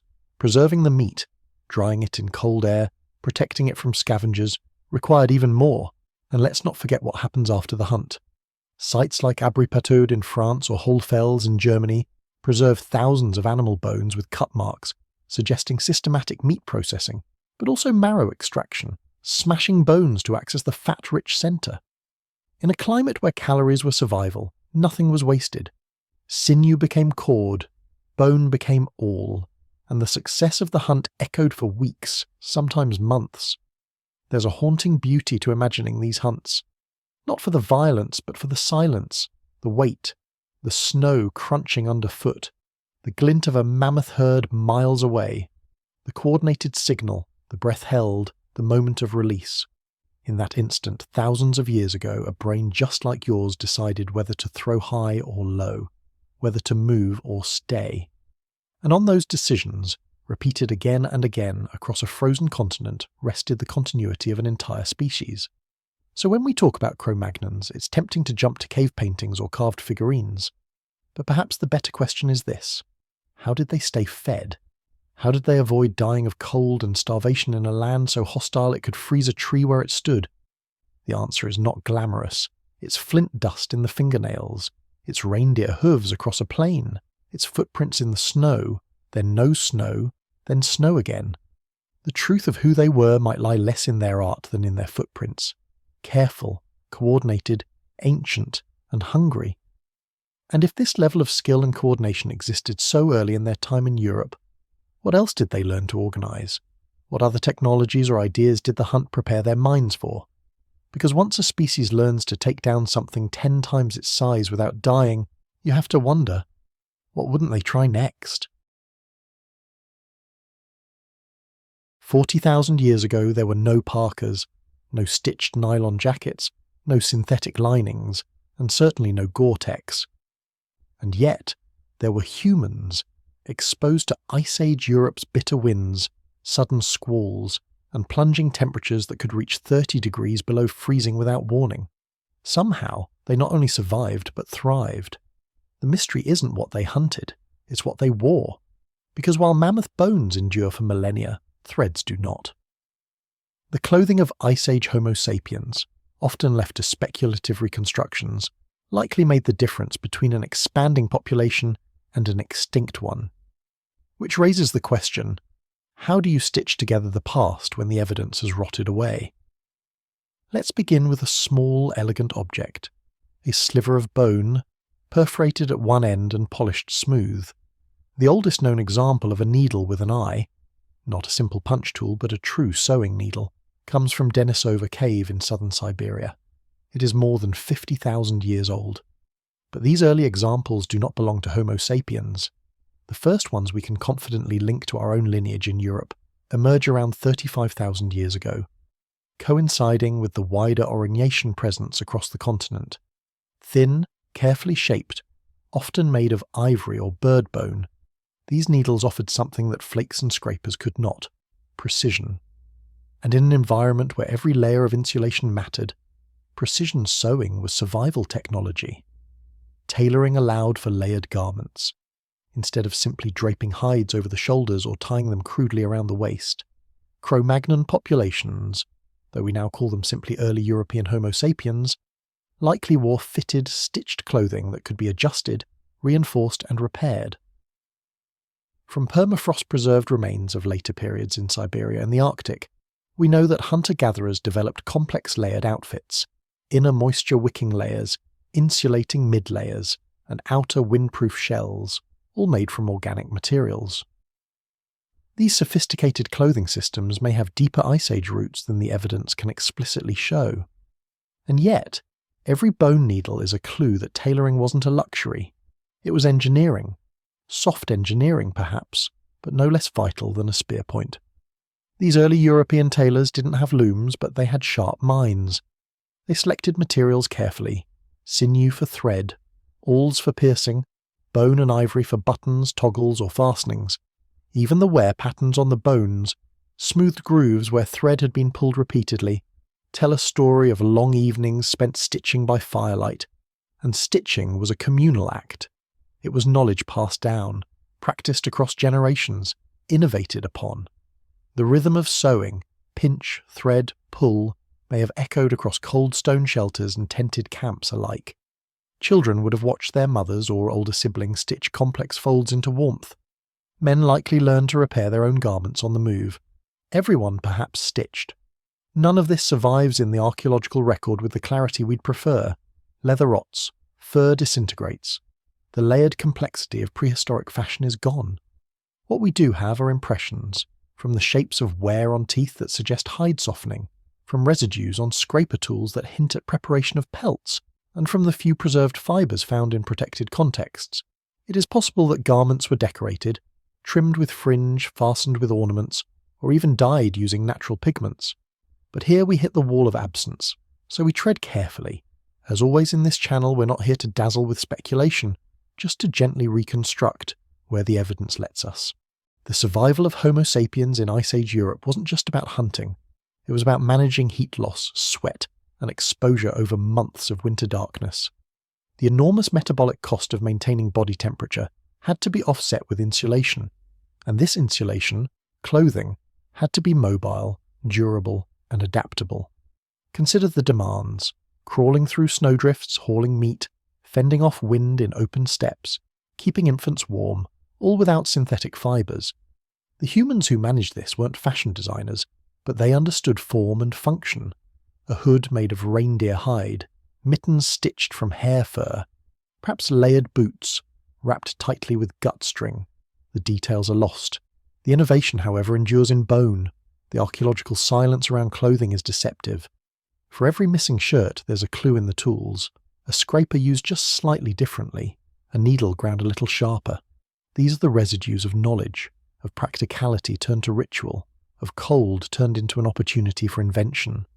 Tailoring, as a behaviour, signals not just intelligence, but social transmission, the ability to teach, to standardise, to value a method not because it's flashy, but because it keeps you alive. And in this sense, clothing is culture, a quiet, stitched one, passed down not as mythology, but as a series of hand movements and shared understandings. It may be the oldest domestic art we have, hidden in the seams of time. So, what do Ice Age sewing kits tell us? That we survived not just because we could think, but because we could bind, fur to skin, idea to method, needle to thread. Our ancestors walked into one of the harshest climates the Earth has ever offered a primate, and stitched their way through it, not with certainty, but with skill, persistence, and perhaps even a bit of aesthetic pride. We'll never see what they wore, but thanks to a few slivers of bone, we can guess how it kept them warm, and wonder what else they passed down that simply didn't fossilise. When the walls are frozen and the ground is bone, where do you sleep? It's not a poetic question. It's the sort of thing that defined whether your lineage made it to spring. For the Cro-Magnons, or the early Homo sapiens living in Ice Age Europe between 40,000 and 15,000 years ago, shelter wasn't a luxury. It was physics, biology, and engineering. It was the line between a livable microclimate and hypothermia. And contrary to the popular imagery of Paleolithic families snuggled inside cosy caves beside mammoth skin blankets, most of the time, the truth was colder, more improvisational, and far more mobile. Let's start with caves. Yes, they used them. But no, they didn't use them as much as you might think. Caves are where we find them, not where they usually stayed. Natural rock shelters, especially in southern France and parts of Central Europe, were attractive when available. They offered ready-made windbreaks, dry surfaces, and some insulation from the cold. But they also came with problems. Most were damp, dark, smoky if fires were lit, and frequently shared with other animals, including cave bears that were neither extinct nor particularly interested in a roommate.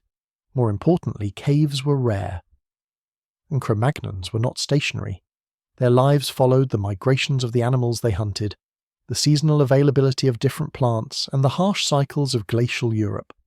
Mobility wasn't a lifestyle choice, it was survival. This meant that most of their homes were not homes in the modern sense, but flexible, temporary structures designed to be built up, used, and dismantled again. And here lies one of archaeology's great headaches. Organic shelters don't preserve well. Bones fossilise. Flint tools last.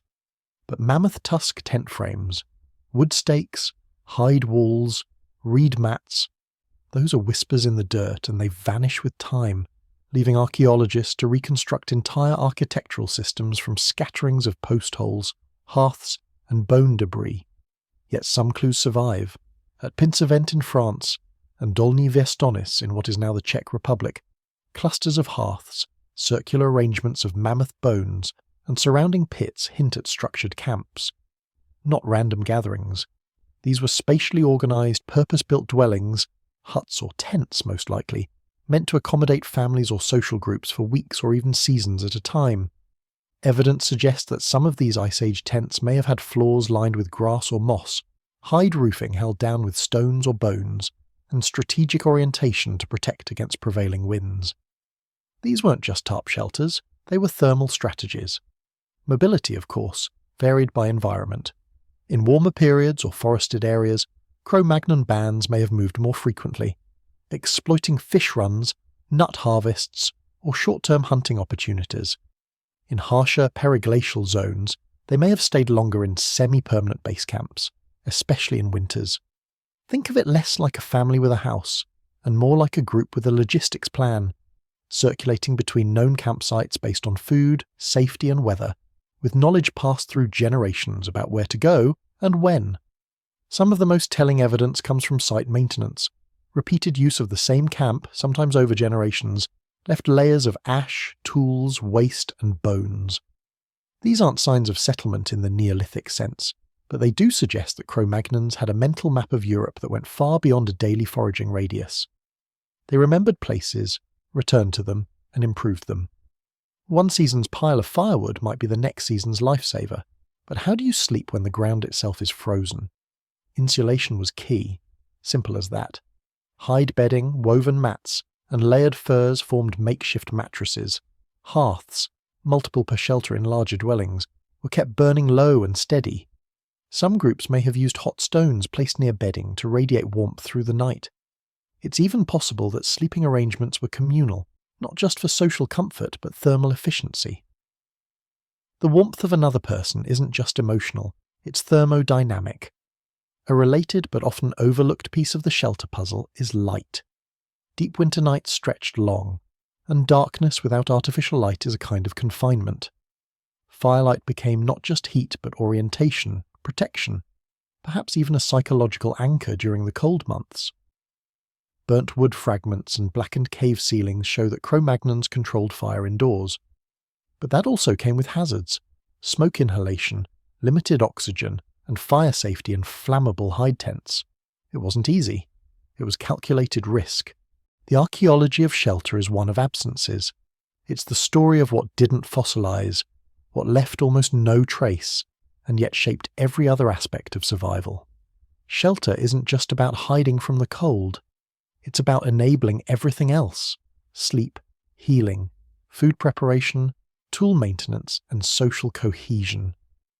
And when you consider that Cro-Magnons didn't live in an age of certainty or abundance, their housing strategies start to look less primitive and more like adaptive architecture under extreme pressure.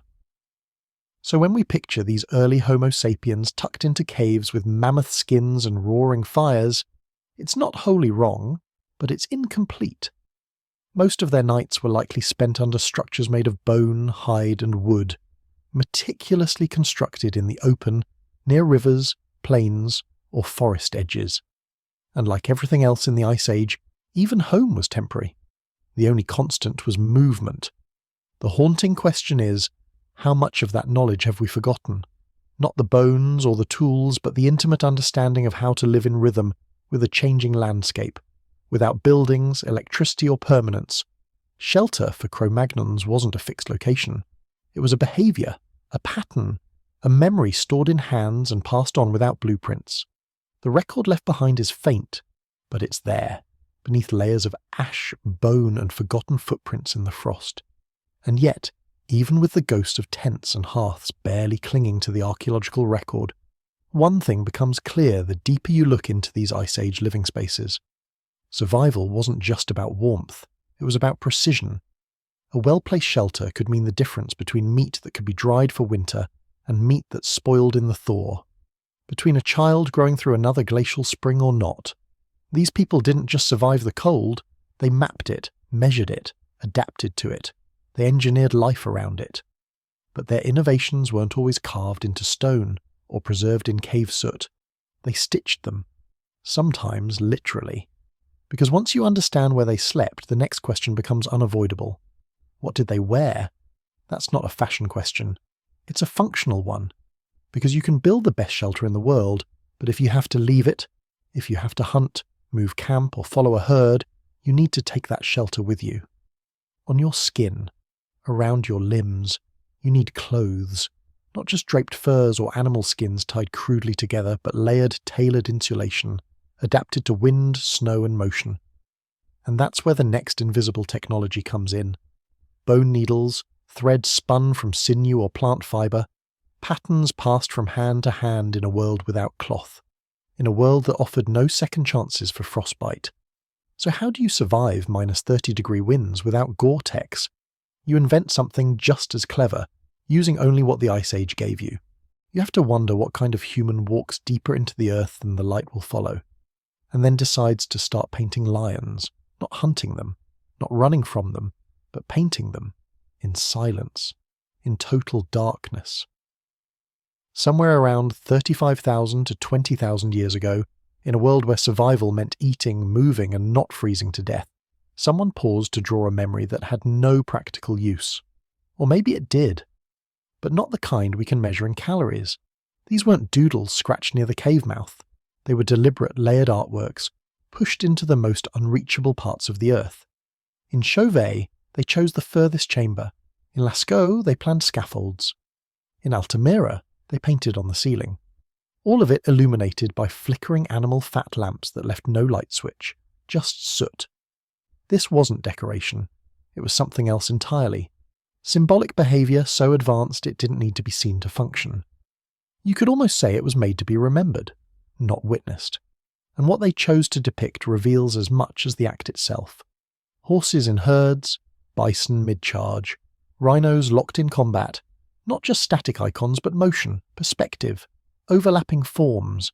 The animals weren't just represented, they were conjured. Brought back, not for the hunt, but for something older. Maybe storytelling, maybe ceremony, or maybe just the human need to translate life into something permanent, even when everything outside the cave was temporary, cold, and moving on. What's strange is not that this art exists, but that it was hidden so well. These weren't messages for everyone. They were tucked into the bones of the earth like secrets only the initiated would ever see, which suggests one haunting truth. This wasn't just about talent. It was about access, permission, maybe even belonging. Not everyone walked down there, and yet the images still speak, without words, without translation, which is probably the point.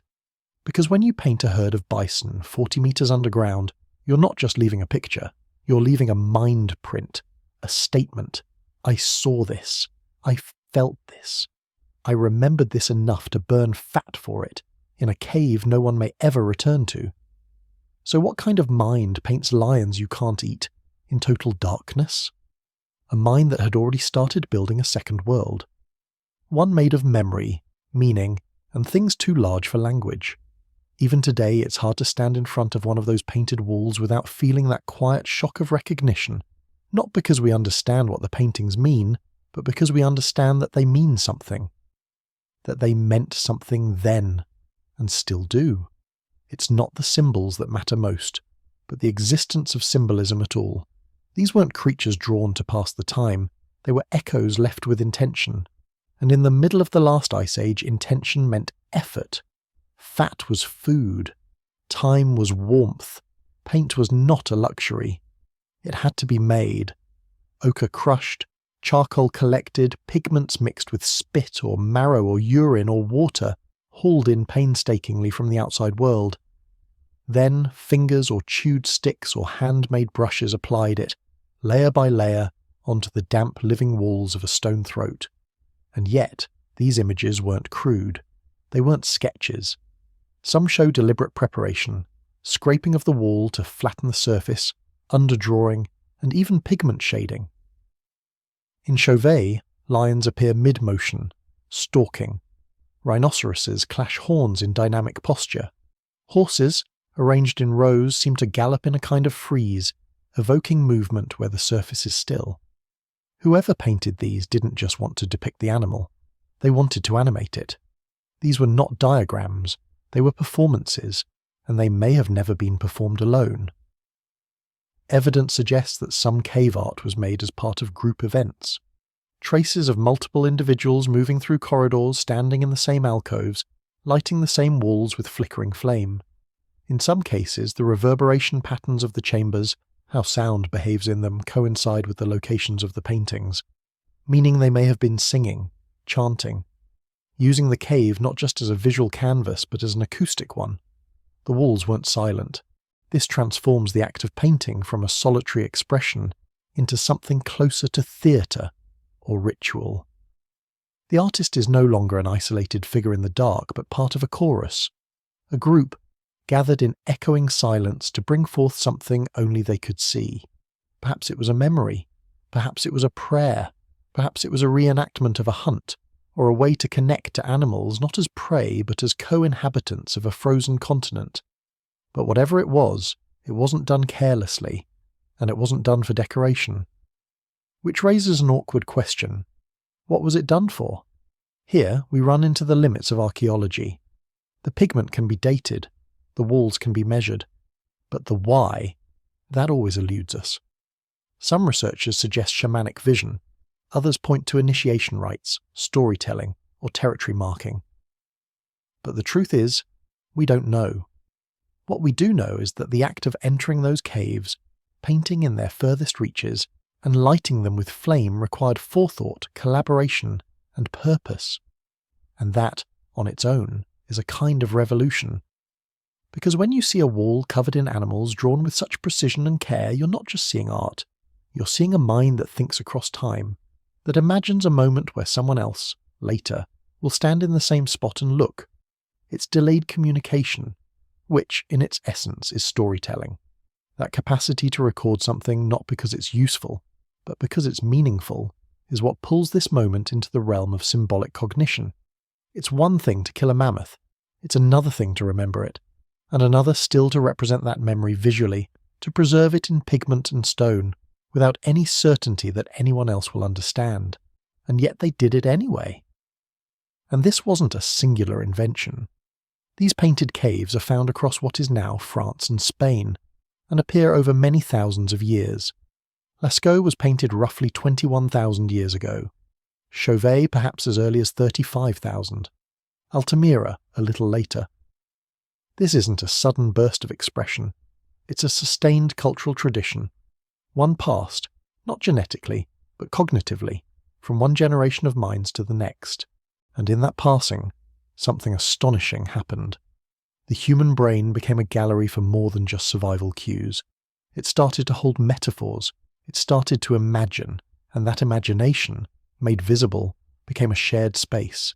A cave wall, lit by fire, could host more than animals. It could host memory, identity, myth. This is why some archaeologists consider the emergence of cave art one of the clearest thresholds of behavioral modernity. It's not that these early Homo sapiens suddenly became more intelligent. Their brains were already like ours. But now, we see evidence that they were using those brains in abstract ways, ways that transcend immediate function. And this shift wasn't necessarily inevitable. Other hominin species lived in Europe before us. Neanderthals occupied the same landscapes, possibly even the same caves. Some evidence suggests they may have had symbolic behaviours of their own, shell beads, pigment use, perhaps even hand stencils, but the scale and persistence of what we see in Cro-Magnon contexts is different. It's louder, or perhaps more precisely, deeper, because cave art isn't just about what's drawn, it's about where it's drawn. To reach some of these panels, you had to crawl for hours. You had to brave darkness, cold, and sometimes dangerous descents. Which tells us something fundamental. The value wasn't in being seen. It was in the making, in the act itself. That might feel strange to us now, living in a world where most images are made to be consumed, to be shared, to gather feedback. But back then, art didn't need to be viral to matter. It just needed to be real. And for it to be real, someone had to carry the charcoal, mix the ochre, and draw the horse. And sometimes, that horse would be layered over another animal, or redrawn years later, or added to a wall that already held 20 other creatures. These paintings weren't preserved like museum exhibits. They were part of a living archive, a palimpsest of minds, revisiting the same spaces, adding their marks, echoing what came before, and still. No names, no signatures, no artist as genius. These weren't acts of personal branding. They were acts of collective memory. They belonged to the group, or perhaps to the place itself.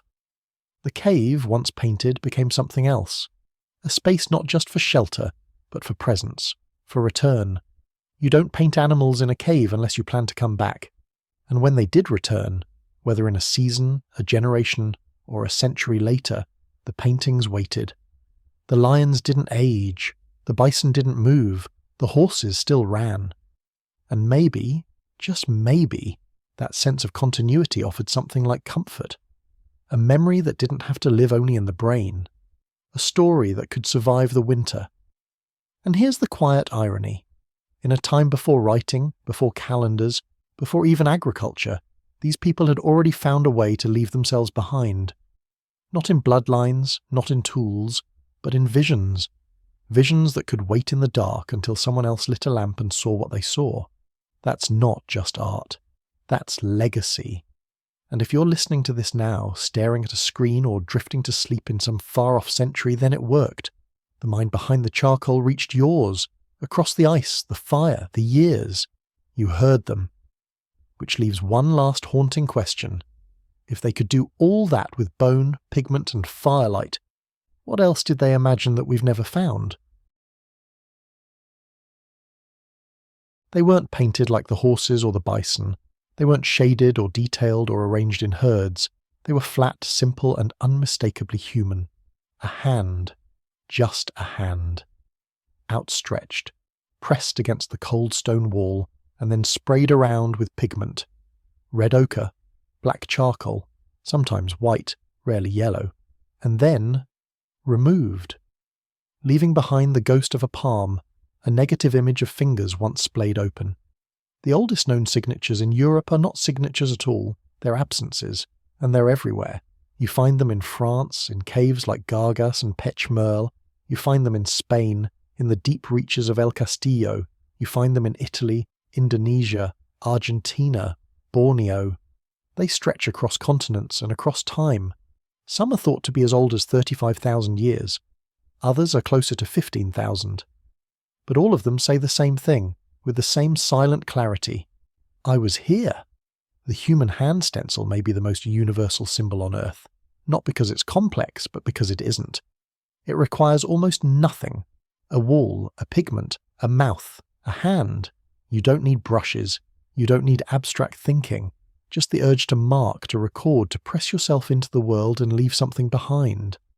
But that simplicity is deceptive, because these handprints weren't just idle. They weren't random, and they weren't always whole.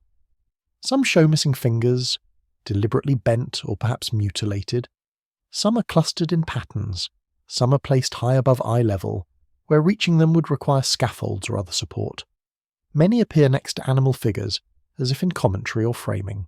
Others float alone in quiet alcoves, in places so deep inside the cave that even today, with LED headlamps and safety ropes, reaching them feels like a kind of pilgrimage. And no one knows why. Were they signatures? Possibly. A kind of prehistoric "I was here." Were they marks of belonging? Maybe. A gesture of initiation, proof of entry into some deeper social role. Were they spiritual? Were they magical? Were they playful? All of these have been suggested. None of them can be confirmed. That's the strange power of the hand stencil. It's universal and yet opaque. It says, with perfect clarity, a human did this, and then, with equal silence, refuses to explain why. No captions, no context, just the shape of presence. Some archaeologists have tried to read more into them. There's evidence, for instance, that many of the hand stencils at Gargas were made by females based on finger-length ratios. Others argue that children were involved.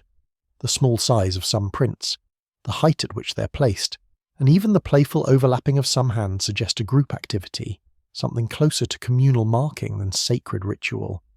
But again, we don't know. What's clear is that these stencils were not accidental. They were made with intent. The pigment had to be prepared, the hand placed carefully, the spray delivered, often through a hollowed reed or directly from the mouth, and then it was removed, leaving the shadow behind. This negative space, this outline, may have held more symbolic power than any actual painting. Because it wasn't the thing itself, it was the trace, the memory, the absence, and there's something profoundly human about that. We're a species obsessed with memory, not just in our tools or our stories, but in how we try to resist disappearance, to leave something behind that says we were here, even when the body is gone. The hand stencil is the earliest version of that instinct, a fossil of presence, the opposite of a gravestone. Not an end, but a declaration of having lived. And when you see them, still clinging to the cave walls tens of thousands of years later, you feel it. Not because you understand the meaning, but because you recognize the gesture. The modern world is filled with signatures, emails, photos, posts, likes, all digital, all ephemeral. But back then, in the cold dark of the Upper Paleolithic, to leave your mark required breath, pigment, stone, and will. It was an act of effort, of decision. It couldn't be undone, which is why these hands still matter.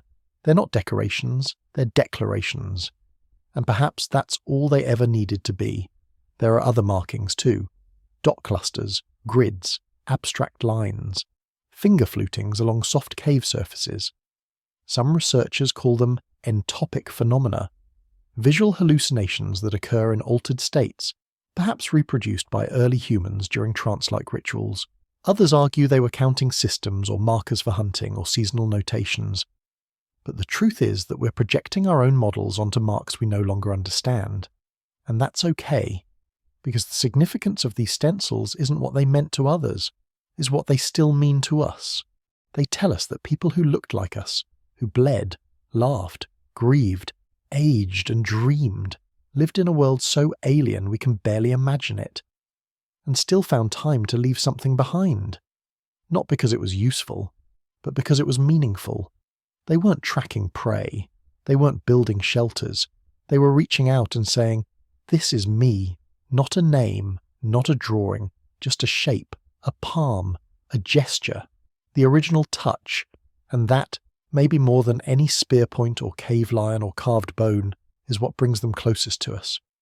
Because we still do it, hands on foggy windows, on mirrors, on wet paint, on clay, on the walls of childhood. We leave marks not because they last, but because we need to.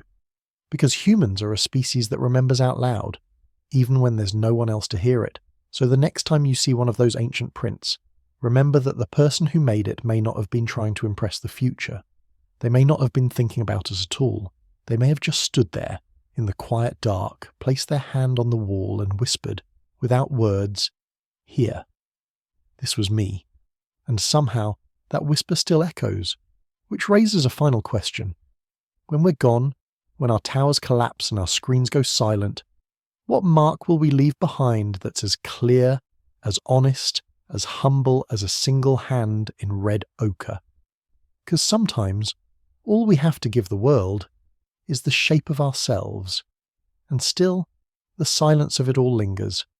These weren't billboards, they weren't messages for others to decode.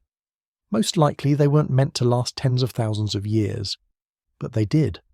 Tucked in the stillness of caves where the temperature doesn't change and time forgets to pass.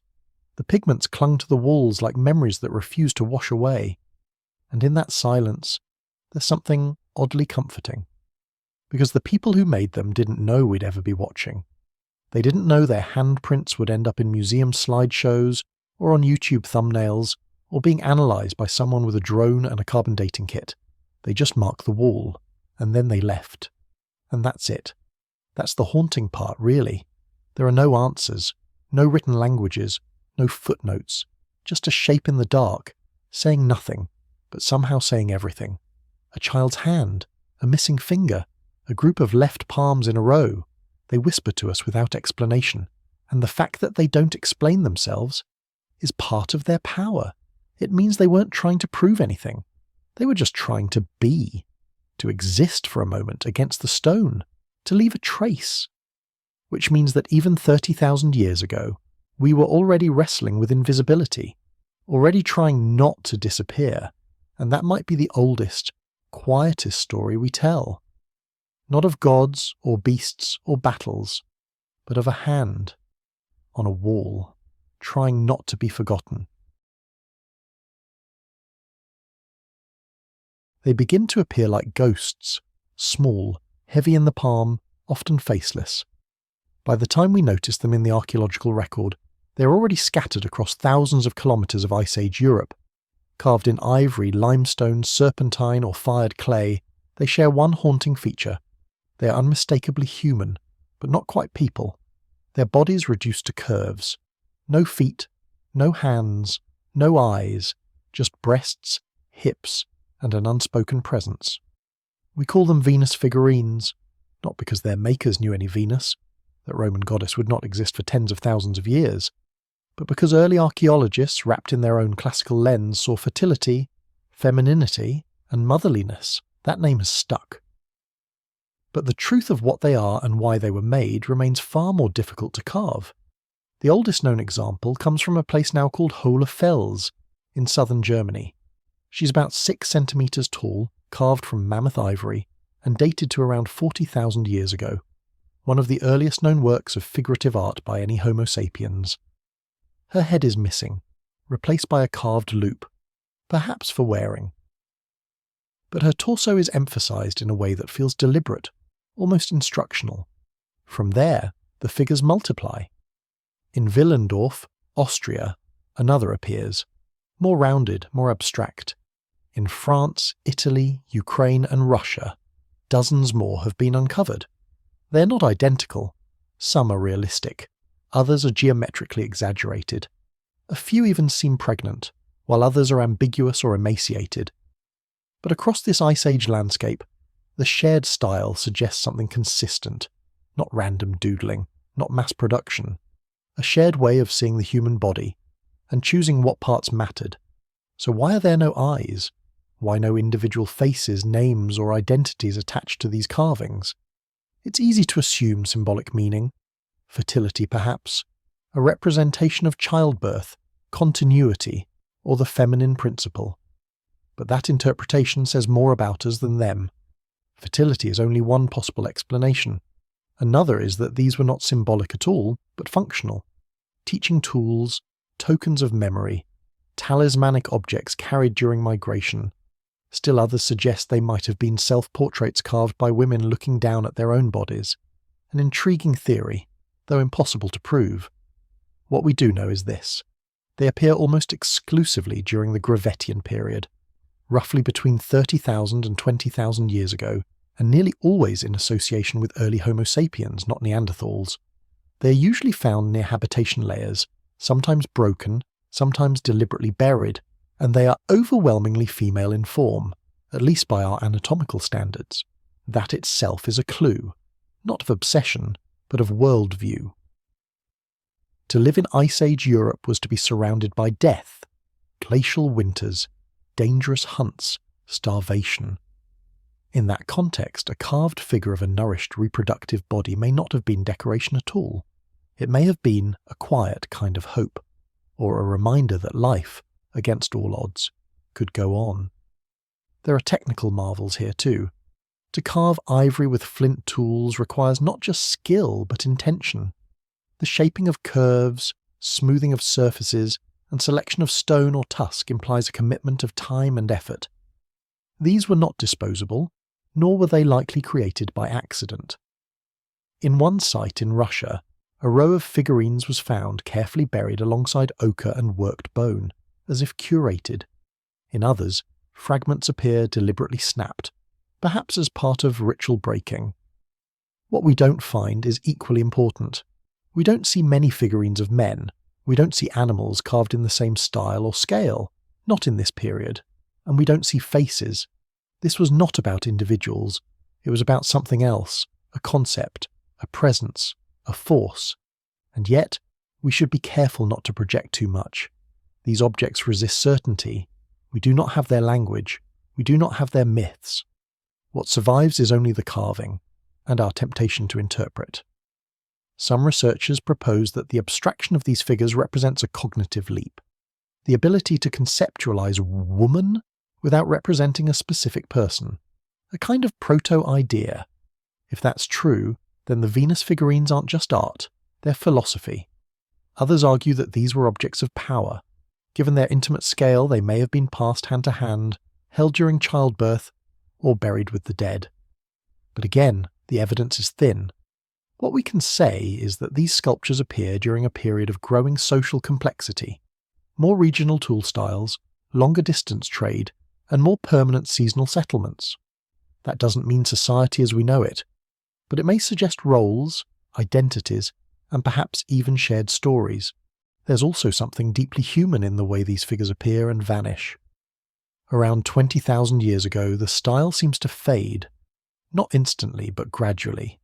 New cultures emerge, new artistic forms. The Venus figures become less frequent, less standardized, and eventually disappear from the archaeological record. That too is a kind of message. Not all ideas last. Not all symbols stay relevant. Whatever power or purpose these figurines once held, it was shaped by a world of ice, mammoth migrations, and human uncertainty. When that world changed, the statues no longer spoke in the same way, and yet they remain, in museums, behind glass, staring out with no eyes. In their silence is a kind of echo, of someone's hand carving slowly, of a group gathered near a fire passing a small object around. of a moment when the human mind turned inward and asked, not just how to survive, but who we are. And maybe, somewhere in that asking, the first stories were born. Not stories of gods or wars, but of shape, presence, and the strange miracle of the human form. We may never know why they made them, but the fact that they did, again and again, across so many landscapes, tells us something even more powerful. That art is not a luxury of civilization. It is older than agriculture, writing, or bronze. It is something we did when the world was cold, dark, and uncertain. Something that made us feel a little less alone. But perhaps what's most unsettling, or most intimate, about these figurines is not what they show, but what they withhold. They don't offer narrative. They don't depict scenes. There are no carved hunts, no trees, no homes, no gods, just the body, reduced, enhanced, abstracted. It's easy to forget that abstraction is not simplification, it is selection. These Ice Age artists weren't incapable of detail. We see astonishing precision in other objects of the same era. So when a sculptor carves a figure without feet, without eyes, but with exaggerated hips and a swollen belly, that's not a limitation. It's a decision, a filtering of experience into form, a visual emphasis on what mattered, at least in that moment, to that mind. Some have speculated that the repetition of these features across sites may suggest shared beliefs. But beliefs don't fossilize, only the expressions do, and while the Gravettian world was far from unified, the recurrence of this body type, this faceless female form, hints at a cross-regional language, one spoken not in words, but in shapes. These figurines weren't meant to be looked at the way we view them now, lit from above in glass boxes. They were meant to be held, touched, turned. Their meaning may have lived in motion, in the feel of the object in the hand, in its weight, in the way it was passed, worn or broken. They weren't made to be eternal, but they survived anyway, and that too is part of the mystery. It's one thing to survive the Ice Age, it's another to bury your dead in it. Beneath frozen loam, under wind-scraped soil and glacier-blasted air, someone dug a hole. Someone arranged the body, someone sprinkled red ochre, that ancient symbolic stain, onto the bones of a child. Someone pressed beads into the cold earth, and then they walked away. Which means that long before Europe's first great cities, before temples, before alphabets, someone already understood absence, someone mourned.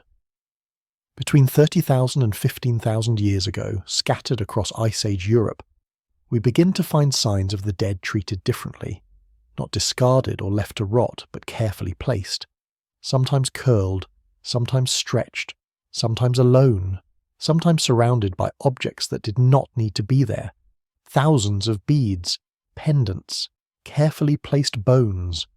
The presence of ochre, powdered iron-rich pigment, is particularly striking. It turns white bones red, it mimics blood, life, maybe birth, maybe just transformation. Whatever its meaning, it took effort. Ochre had to be collected, ground, carried, poured. It was a ritual in itself, a statement in pigment. Not just disposal, but something else, something slower. At Dolní Věstonice, in what is now the Czech Republic, two young individuals were buried side by side, their bodies arranged in a position that's almost choreographed. One of them has a deformed spine, the other a bone awl near the pelvis. Between them the red ochre is thick, almost like a blanket. Whoever placed them like that had intent. Not necessity, intent. And at Sungir, in what is now Russia, the Ice Age ground yielded something even harder to explain. Two children buried head to head, their tiny bodies surrounded by thousands of ivory beads. More than 10,000, in fact. Each one likely took an hour or more to shape and polish. Some were stitched into garments which did not survive but left a ghostly outline. Someone made those clothes. Someone dressed those children. Someone buried them, together, with spears carved from mammoth tusk and animal teeth strung on fibre. They were between 9 and 13 years old. No one does that by accident. No one digs through permafrost, shapes mammoth ivory, threads teeth into necklaces, just because there was nothing better to do. These weren't ordinary deaths. They were moments of meaning. and that's what makes Ice Age burials so haunting. We don't know what they meant, but we know they meant something. There is no single pattern. At Algarve in Portugal, the body of a 4-year-old child was buried with a pierced shell and red ochre, but no extravagant display. The grave was shallow, and the bones show a hybrid blend of features, both modern and archaic. Whether this tells us something about biology or about how identity was perceived, we can't say. But the burial happened. Someone placed that child there, under sediment, beneath stone, and then moved on. That's what makes these sites feel so intimate. They're not scenes of grandeur or conquest. They're scenes of love, of loss, of whatever early humans felt when the people closest to them stopped breathing. These burials tell us that long before we had monuments or metaphysics, we had grief, we had memory, and we had the desire to shape that memory into something tangible. We don't know what the ivory beads meant. We don't know why some bodies were buried with tools and others without. We don't know if the ochre was meant to guide a spirit, preserve a soul, or simply mark respect.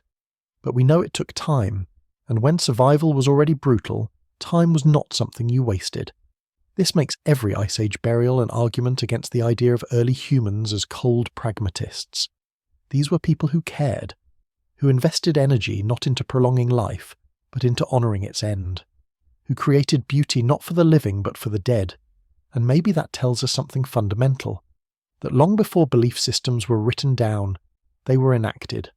That memory was a verb, that meaning could be made, even in the snow, and maybe that's what stayed with us. Because when we bury our dead now, with flowers or urns or names etched in granite, we're still doing the same thing, still placing our hands in the dirt, still trying to shape a goodbye that feels less final, still whispering across time. The only difference is that now we know we're not the first. The hardest part of burial is not the digging, it's the decision to do it at all, because burial is by definition an act of imagination. It means you believe there's something worth preserving even if the person it belonged to is gone. In that way, burial isn't just a reaction to death, it's a response to absence, a gesture toward permanence, even when everything else is melting, freezing, or dying around you. And Ice Age Europe was not a gentle place to grieve. This was a world of deep winters, mammoth herds and roaring winds that cut across steppes like knives. Settlements were temporary, food was mobile, death could come suddenly by accident, by cold, by infection, or by the sheer mathematical unfairness of early life. And yet we find graves. Not many, but enough to know it wasn't a fluke. It was a pattern. That alone raises questions. Why did some people get buried and others not? Why here and not there? Why some with beads, others with nothing? These aren't easy questions, and anyone pretending to know the answers is telling stories, not science. But what we can say is this. Ice Age burial practices weren't uniform. They weren't codified, but they were deliberate, and they hint at the beginnings of something we still haven't outgrown, the belief that how someone is treated in death matters. Take the site of Dolní Věstonice again, in what is now the Moravian region of the Czech Republic. It wasn't just a burial ground, it was a living space. Mammoth bone structures, hearths, kilns, and among them, burials, some shallow, some deep, some with ochre, some without. One particularly striking case is the so-called triple burial, where 3 young individuals were interred together in a position that still puzzles archaeologists. One lies face down, one is stretched on his back, the third seems almost carelessly added, but the ochre is thick. Their limbs are interwoven, but not symmetrically. It's unclear if they died together or were buried together later. What's clear is that someone thought it mattered to put them there like that. And no one does that for a species they don't love. There's something else that quietly recurs in these Ice Age burials. Time. Time invested, time lost, time remembered. The child at Lagavelo wasn't buried with status objects, but the ochre was carefully applied. The Sungir graves required thousands of labour hours to craft those beads. That's not a pragmatic decision. It's a relational one. Those children didn't just die, they were remembered. And yet, most Ice Age humans probably weren't buried at all, or at least not in a way that left archaeological traces. Exposure to the elements, scavenger activity, rapid decomposition in acidic soils. The vast majority of Paleolithic lives and deaths vanished without a trace. That makes the ones we do find all the more powerful. These aren't just data points, they're survivors of memory. It's important, though, not to read too much modern sentiment into these scenes. There's no reason to assume beliefs about an afterlife or religion in the formal sense. We don't know if these were individual decisions or shared customs. We don't know if burial marked status, loss, or something more pragmatic like keeping predators away from campsites. What we do know is that in these cold, quiet pits, someone once paused. Someone looked at another human body and chose to mark the moment. And in doing so, they left behind more than bones. They left a glimpse of early emotion, not spoken, not written, but enacted, repeated, passed down, not in doctrine, but in gesture. In many ways, the story of Cro-Magnon isn't one of sudden brilliance, it's one of slow, persistent humanness. These burials didn't appear all at once. They weren't the invention of a single tribe or culture. They accumulated, they layered, like sediment, like memory.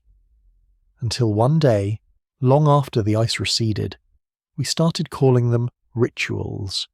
But to those who lived them, they were probably just what you do when someone doesn't get up in the morning.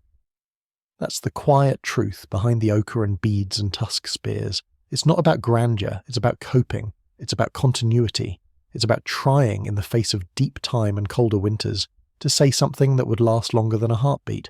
And perhaps that's why we keep returning to these sites not just as archaeologists but as sapiens.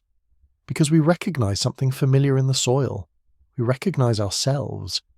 Not in the skull shapes or the stone tools, but in the way someone knelt by a body, sprinkled pigment, and then covered it with earth. That's not science fiction. That's family. The irony, of course, is that Cro-Magnon was never really a species. But in moments like this, in graves lit by red ochre and ghost garments, they feel more human than almost anything that came after. Not because they were perfect, but because they weren't. They were just trying to remember someone in a world that forgot most things, including them. And maybe that's what burial really is. Not a ritual of religion, but a ritual of resistance. A refusal to let absence be the final word. A way of saying, you were here. You mattered. Even if the snow erases your footsteps, and even if no one else remembers, I will. It probably didn't happen all at once. There was no grand ceremony, no handshake across species lines, just a wolf, then a few more lingering at the edge of human camps, not attacking, not quite welcome, but not running either, close enough to smell roasted fat, close enough to understand the rhythm of this strange upright animal. And at some point, somewhere around 36,000 years before the present, they stopped circling and started staying. That's the puzzle. We know wolves and early Homo sapiens overlapped in space, diet, and territory across Ice Age Europe, but the exact moment when wild predator became camp follower is lost in the soft space between behaviour and bone. What we have instead are clues, and as usual they're partial, scattered, and maddeningly silent, but they're also suggestive. At the site of 𝐓𝐈𝐌𝐿𝐄𝐒𝐒 in what is now Belgium, remains of a large canid dating to around 36,000 years ago have been interpreted by some researchers as possibly representing an early domesticated lineage, or at least one that was beginning to diverge. The animal is wolf-sized, but its snout and jaw proportions don't quite match any wild wolves known from the time. It's not a modern dog, but it's not quite a Pleistocene wolf either. It's something in between, something transitional, which leads to a deeper point. Domestication isn't an event. It's a process, and it likely didn't start with humans deciding to tame wolves. It may have started with wolves selecting themselves. Individuals that were slightly less fearful, slightly more tolerant of human proximity, may have had access to a reliable food source: scraps, marrow, bones, refuse. Over generations, this tolerance trait may have been reinforced through survival, not human planning. We weren't dog trainers. We were messy eaters. The humans, of course, noticed. You can't ignore glowing eyes at the edge of the firelight. But what shifted over time was the dynamic. At first, the wolves benefited. Then both species did. A wolf that sounded the alarm when another predator approached wasn't just surviving, it was helping. And humans, perhaps recognizing the advantage, started tolerating, and later encouraging their presence. This wasn't about love, not yet. It was about ecology, Wolves could smell prey, track herds, find carcasses before rot set in. They could warn of approaching bears or rival bands. In a landscape where survival margins were razor thin, that made them valuable. The Ice Age didn't reward sentimentality, it rewarded utility. And in that cold calculus, the wolf had found its way into the camp. At sites like Predmosty in the Czech Republic, and even Predmosty dating to around 27,000 years ago, we find dog-like canids buried alongside humans. In one case, a large canine skull was found placed near a human burial, with a mammoth bone in its mouth. Whether that was ritual, memory, or just coincidence is debated, but the fact that someone buried it at all matters. Most animals were not buried. This one was. That says something. Still, caution is important. Some of these early canid finds could be large wolves. Others could represent lineages that went extinct before true domesticated dogs emerged. The genetic picture remains cloudy, the behavioural one even more so. But piece by piece, the picture resolves. Something changed. And that change changed us. Because once a wolf starts hanging around a camp and alerting you to threats, the dynamic shifts. You begin feeding it more. You may protect its young. You may choose, even unconsciously, to keep the friendlier ones nearby. The lines blur, and eventually you're not just tolerating a wolf, you're partnering with a dog, and the dog, whatever it looked like then, wasn't just a pet. It was a collaborator, a mobile nose, a warning system, a hunting ally. In many ways, the earliest domesticated dogs were technologies, living tools, responsive companions, and unlike spears or hides, they could adapt, learn, and bond. This bond may have reshaped the Ice Age landscape more than we realise. A band of humans accompanied by early dogs may have hunted differently. They may have moved differently, slept more securely, tracked prey farther, avoided ambush. The evolutionary consequences ripple outward. Longer childhoods, more stable camps, more consistent food supplies, even a slow reshaping of social attention and empathy. Because eventually, what begins as mutual utility grows into something else. If the wolf is not a threat, and the wolf helps your group survive and you begin to trust the wolf, what stops you from caring? And if you care and the animal responds, what have you made? Not just a companion, a new kind of relationship, one that has never really ended. Even today, some dogs still resemble wolves more than breeds. Their ears still pivot in the night, their eyes still glow under firelight, and somewhere deep inside them, the memory of mammoth bones and snowy tents might still live on. The real mystery isn't why we domesticated wolves, it's why they let us. And the haunting question that lingers in the dark just beyond the firelight is whether they saw something in us that we hadn't yet seen in ourselves. That final transformation, from tolerated scavenger to social partner, was likely slow, uneven, and deeply regional. It's possible that some early human groups rejected this relationship altogether, driving off wolves when they got too close. Others may have embraced it more deliberately, even selectively feeding and travelling with young pups. Whatever the specific behaviours, the outcome was epical. It wasn't just one species adapting to another, it was the start of a shared evolutionary story. Archaeological traces of this transition are rare and often ambiguous.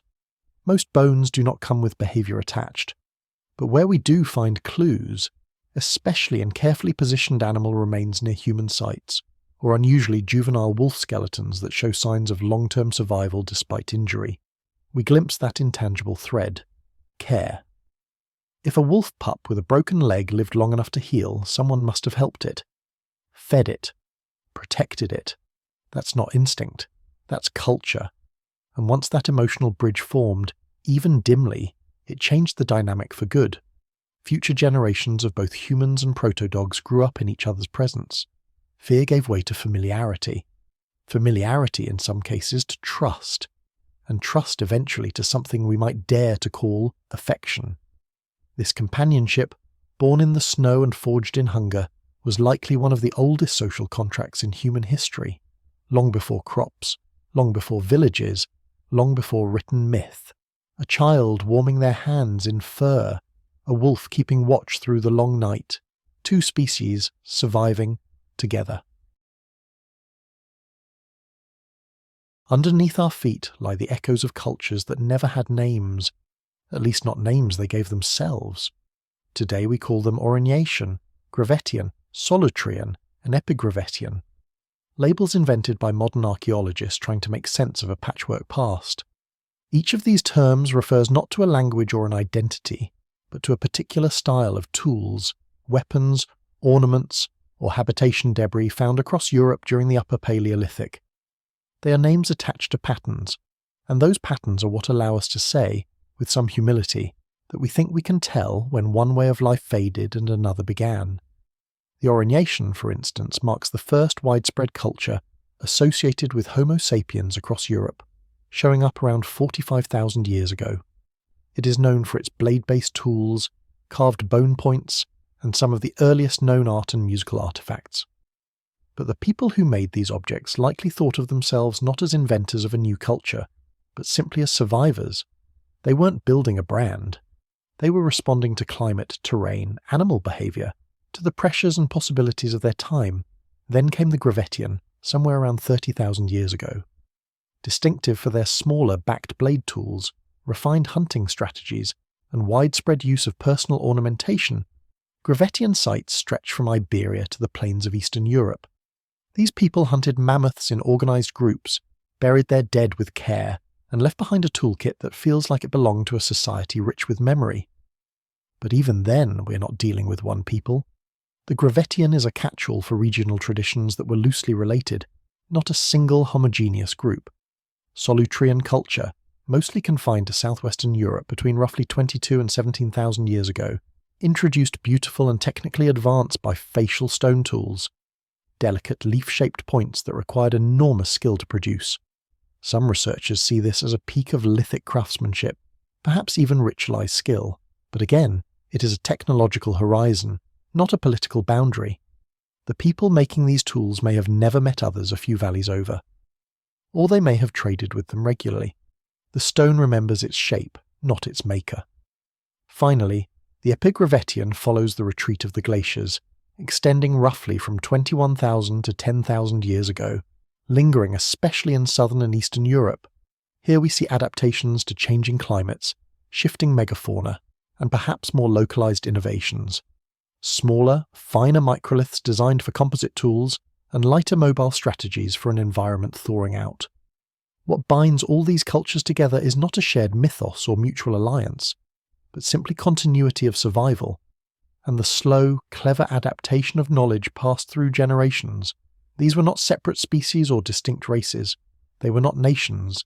They didn't call themselves Gravettians or Solutreans. Those names were pinned to them, millennia later, like notes on unlabeled fossils. And yet, each culture leaves a fingerprint in stone. The shape of a blade, the notching on an antler point, the particular way a flint core was struck. From these, archaeologists reconstruct lifeways, migrations, innovations, but they also acknowledge what's missing. These cultures did not fossilize. Their laughter, their languages, their stories, all of it vanished into the same soil as the bones they buried.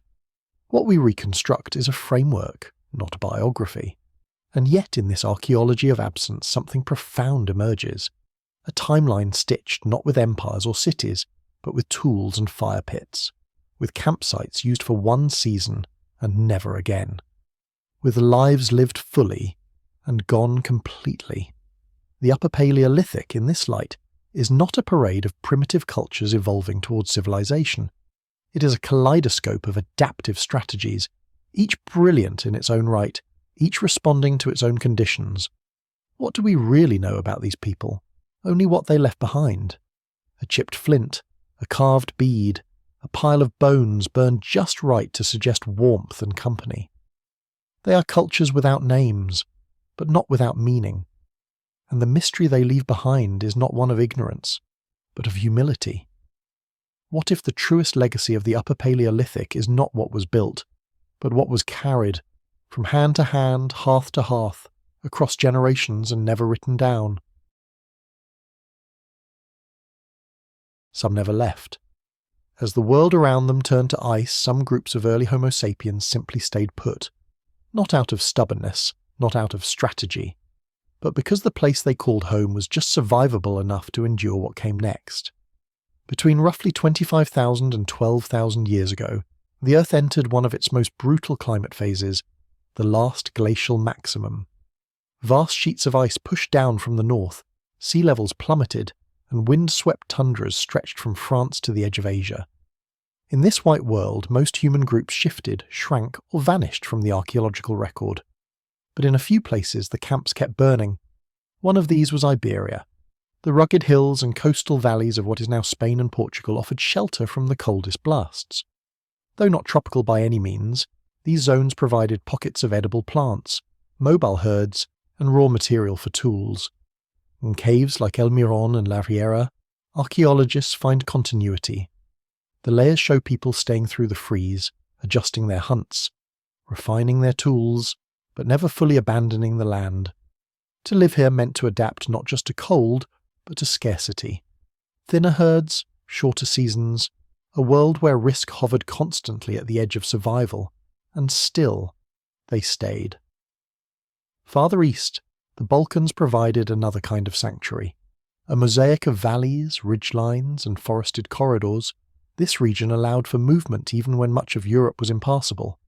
Sites like Bačko in Bulgaria or Kozanica suggest humans held on here, tracing the same ridges and passes that would become highways of migration thousands of years later. These were not golden ages. They were periods of quiet resilience, of digging in rather than moving on, of preserving knowledge in cold, wind-blown pockets of the world. On the Ukrainian plain, evidence grows thinner, but still speaks.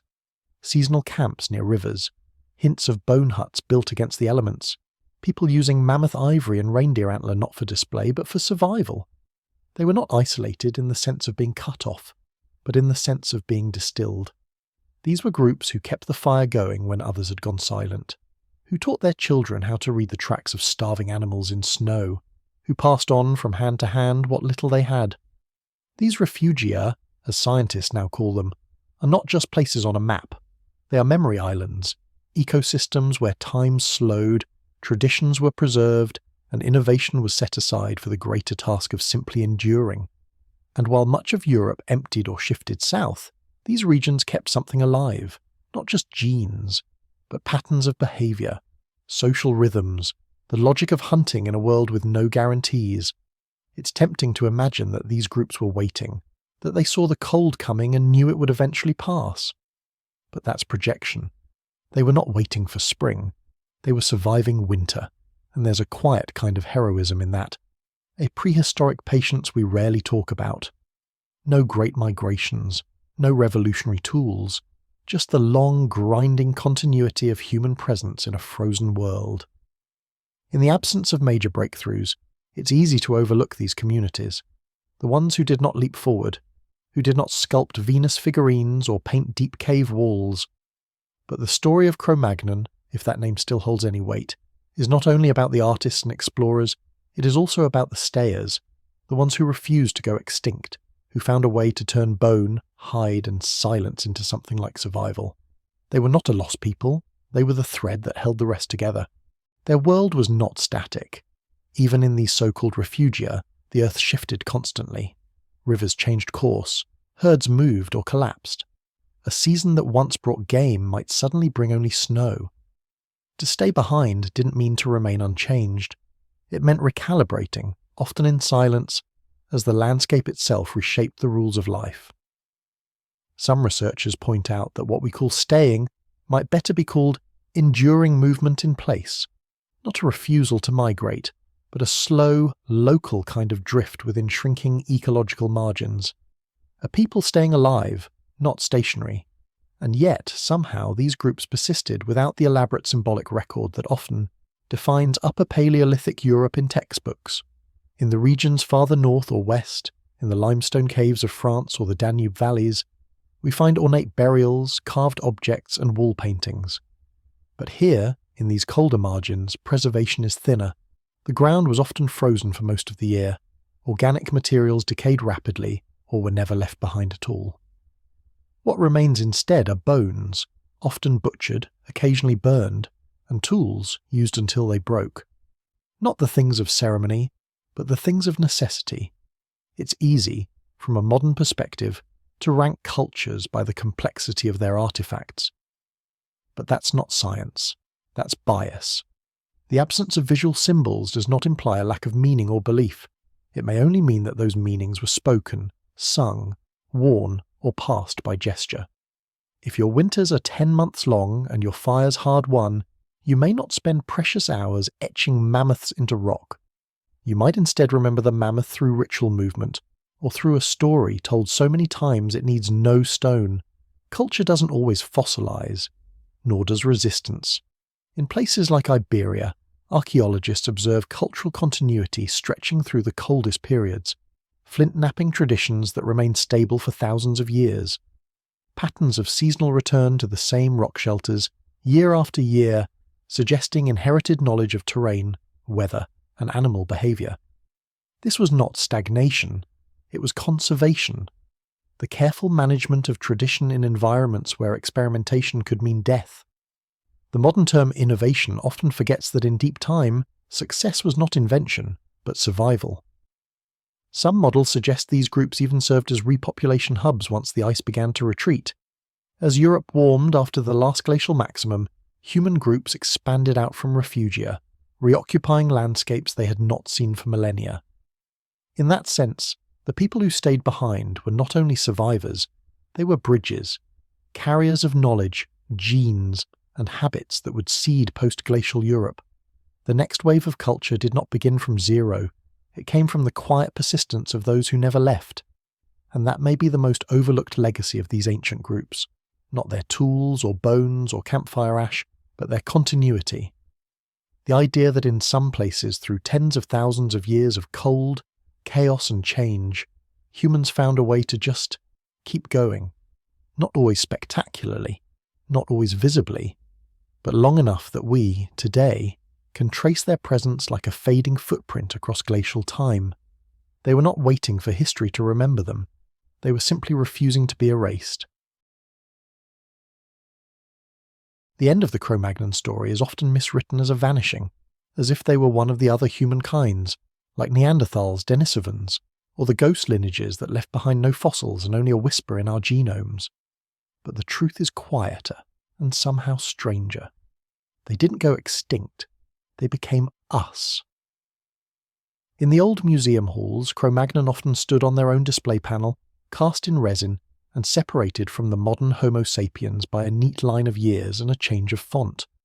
It created the illusion of a handoff, as if one kind of human gave way to another.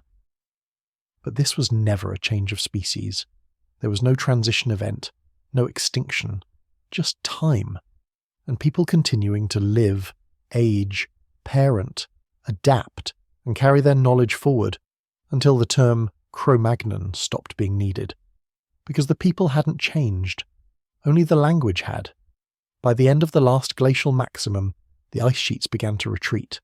Forests returned to parts of the continent where once only tundra grew. Reindeer herds shifted, rivers reopened, and the humans who had endured the cold, in refugees from Iberia to the Balkans, began to move. Their children grew up in a continent reawakening. Their tools evolved, their camps expanded, their art took on new forms, the line we like to draw between Paleolithic and Mesolithic. They never saw it. There was no border, just another season. And within those moving groups, the same bloodlines, the same anatomical forms kept flowing forward.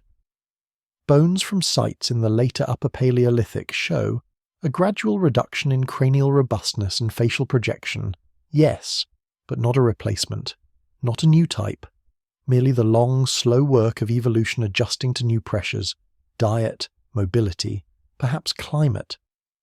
But the blueprint remained recognizably the same. The wide skulls, the high foreheads, the broad pelvises. They had been there since the people we first called Cro-Magnon, and they remained, long after that name faded from science. If anything, what disappeared was the illusion of their separation. Early anthropology tried to isolate them, first as a separate species, then as a superior race, and later, awkwardly, as a historical curiosity. But with better dating, richer excavation layers, and a more humble understanding of variation within our species, it became harder to justify the term scientifically. It wasn't that the Cro-Magnon were lost. It was that we finally saw them for what they had always been. Early Europeans, anatomically modern humans, part of the same unbroken tree. Even when genetic evidence is cautiously introduced, carefully avoiding the trap of percentage-based identity, it confirms what the bones already said. The Cro-Magnon people contributed to the genetic landscape of modern Europe. But more than that, they illustrate the folly of dividing humans by time slices. We are always walking forward together, even when we imagine otherwise. Migration, adaptation, and interconnection are not exceptions in human history, they are its structure. To ask what happened to the Cro-Magnon is to misunderstand the question. Nothing happened to them. They didn't disappear, collapse, or fade. They simply lived, and their descendants kept living in camps and settlements, in valleys and hilltops, through famines and spring thaws, and the slow emergence of what we now call history. Their bodies are our bodies. Their breath continued through us. It is tempting sometimes to romanticize them, to speak of the last Cro-Magnons as if they were a noble people overtaken by change. But there were no last ones. Only generations moving forward, slowly altering their tools, changing how they built shelter, how they buried their dead, how they hunted and gathered and eventually grew. The world changed around them, and they stayed human through all of it. And that might be the most important reminder. We don't always need to draw hard lines between one human moment and the next. Sometimes, the real story isn't a beginning or an end. It's a merge, quiet, undramatic, but total. The Cro-Magnon didn't vanish. They became part of us. Not through myth or mystery, but through the ordinary stubborn act of survival. And perhaps that's the most Cro-Magnon thing of all. Not the cave art, not the mammoth hunts, but the refusal to stop being human even when the world froze, even when the name changed, even when no one would remember who they were. We often imagine the ancient past as a series of clean successions, one group giving way to another, one tool tradition replacing the last, one type of human stepping aside so the next can rise. But that model belongs more to textbooks than to campsites. In the real Ice Age world, change was rarely sudden. It was cumulative, layered, and uneven. What we now call the Epigravettian or the Magdalenian weren't revolutions. They were continuations, variations in stone-flaking methods, raw material choices, or hunting strategies were part of life's slow, regional rhythm. And the people making those choices, still fully Homo sapiens, still the same anatomy that had walked into Europe tens of thousands of years earlier, still the legacy of those first Cro-Magnon skeletons found in the limestone of Dordogne. It's also important to note that continuity didn't mean stasis. Cro-Magnon descendants didn't freeze in time. They changed dramatically. Their technologies adapted to warming climates, rising forests, and shifting animal populations. Their lifeways reoriented toward river fishing, smaller game, and more sedentary foraging as the Pleistocene waned. But every new adaptation rested on the shoulders of older knowledge, tracking skills, tool logic, group cooperation, and memory. Nothing appeared out of nowhere. In this sense, Cro-Magnon is not just a name or a fossil label. It's a placeholder for a phase in the story of us, the chapter where our species learned how to live with long winters, large animals, and each other. When the name eventually disappeared from scientific vocabulary, it wasn't because the people had been forgotten. It was because the name no longer helped us see them clearly. They weren't a branch, they were the trunk, and in a way they never stopped shaping the world. Their genes moved forward, but so did their ingenuity, their shelter-building instincts, their clothing solutions, their fire management, their hunting strategies. These didn't vanish with the Ice Age. They evolved, translated, were taught again and again. And today, in our tools, our hands, and our minds, you can still trace a little of that persistence. Not a disappearance, a merger, not a mystery. A memory that kept walking forward, quietly, until it reached us. They were just bones. 5 skeletons pulled from limestone and silt during a railway construction project in the Dordogne Valley in the year 1868. No announcement, no ceremony, no clear idea of what had been found. Just a few tools, some fragments of ochre, and the remains of humans who didn't look very different from anyone alive today, but had clearly lived a very long time ago. They were broad-browed and tall, with chins and foreheads, and enough anatomical similarities to Homo sapiens that they raised a quiet but seismic question. How long had people like us been in Europe? At the time, the answer was unclear. Evolution was still controversial in much of Europe. The idea that humans had a deep prehistory was less than 2 decades old, and the assumption, especially in imperial academic centres, was that the past had been a steady march of improvement. So when the bones were labelled Cro-Magnon, after the rock shelter where they were found, they quickly became something more than just old humans. They became symbols, archetypes, and eventually myth. This wasn't because of anything the bones themselves said. It was because of what people wanted them to say. In the late 19th and early 20th centuries, anthropology was still entangled with the social currents of its time. Racial classification, national pride, and the hunger for historical legitimacy shaped how early human fossils were described. The Cro-Magnon finds, with their tall statures, noble cranial shapes, and proximity to later Paleolithic art, were quickly painted as the ancestors of modern Europeans, especially Western Europeans. Their association with early cave art, tool sophistication, and physical robustness fed into a tidy narrative. These were not just early humans, they were ideal humans. That narrative stuck. Not because it was the most accurate interpretation, but because it was comfortable. For decades, textbooks and museum displays casually described Cro-Magnons as a type of Homo sapiens, usually superior in tool use, intellect or creativity to their contemporaries like the Neanderthals. Sometimes they were called a subspecies, sometimes simply the first modern Europeans. Either way, they became a benchmark, a way to measure later humans against an imagined golden standard. But the fossil record wasn't nearly as clear-cut.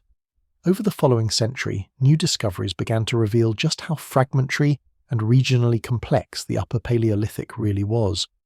From Italy to Moravia, from Spain to Russia, human remains from roughly the same time period showed a wide range of physical variation. Some looked robust, like the Cro-Magnon finds. Others were more gracile. Some had broad faces, others didn't. There was no single template, no ideal form, just variation, the normal range of what humans have always looked like. By the early 2000s, the term Cro-Magnon had started to fall out of favour in academic literature. It didn't correspond to a specific species, it wasn't a clearly defined population, and it didn't describe a unique culture or genetic lineage. It was simply the label given to one fossil find, one group of individuals, in one part of France. Their tools were similar to those found in dozens of other sites across Europe. Their physical traits were within the known range for Homo sapiens. And while they may have had distinctive lives, they weren't biologically distinct from the other people their species had become. Yet the myth persisted, in part because it had been baked into public imagination for over a century. The name Cro-Magnon had become a shorthand not just for early modern humans, but for a kind of prehistoric excellence, strong, smart, creative, and implicitly European. For some, that legacy was innocuous. For others, it became a canvas onto which all sorts of cultural fantasies were projected: the noble ancestor, the origin of civilization, the peak of human evolution before decline. None of these interpretations had anything to do with what the bones actually showed. Archaeologically speaking, there is no evidence that the Cro-Magnon individuals were more advanced than their contemporaries elsewhere. They lived in difficult environments, used tools suited to their needs, and buried their dead in ways that suggest emotional and social complexity. But so did other groups of Homo sapiens across Africa, Asia, and elsewhere in Europe. What made the Cro-Magnon unique, if anything, was how early they were discovered, not how different they were. Still, the narrative was hard to shake. Even as scholars moved away from the label, it lingered in textbooks, documentaries, and popular science writing. In some circles, Cro-Magnon became a kind of placeholder for a simpler vision of human history, one with tidy timelines, clear progressions, and reassuring ancestors. But as with most scientific myths, the reality is far more tangled. The Cro-Magnon skeletons, like all fossil finds, are snapshots, brief moments in a long and messy story. They remind us that Homo sapiens had already spread far and wide by the time of their burial, that regional variation in appearance doesn't equal separate species, that our ancestors, like us, were shaped by climate, chance, and community. And that identity is never written in bone. Today, the name Cro-Magnon is mostly historical.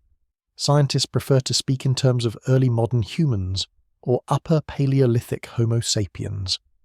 These terms reflect a broader understanding, that there was no single ancestral group, no chosen lineage, no pure type from which all modern people descend.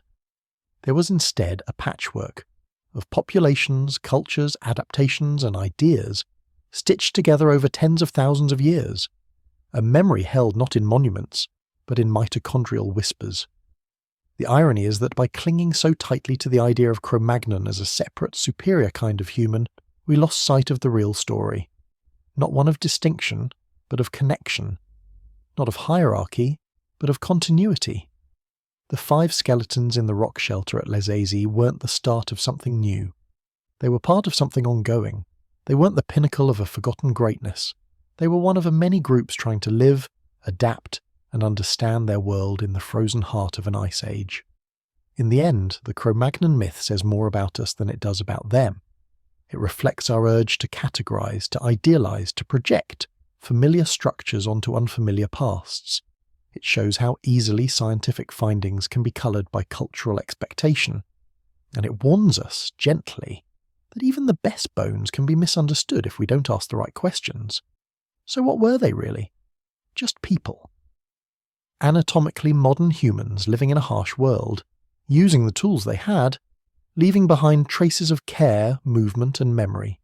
They made shelters, they hunted, they buried their dead. They may have painted animals in firelit caves, tracked mammoths through frostbitten valleys, or left their handprints on walls, and they passed on something, not just genes but strategies, not just tools but stories. They became us not by becoming perfect, but by enduring. And maybe that's the most human thing of all.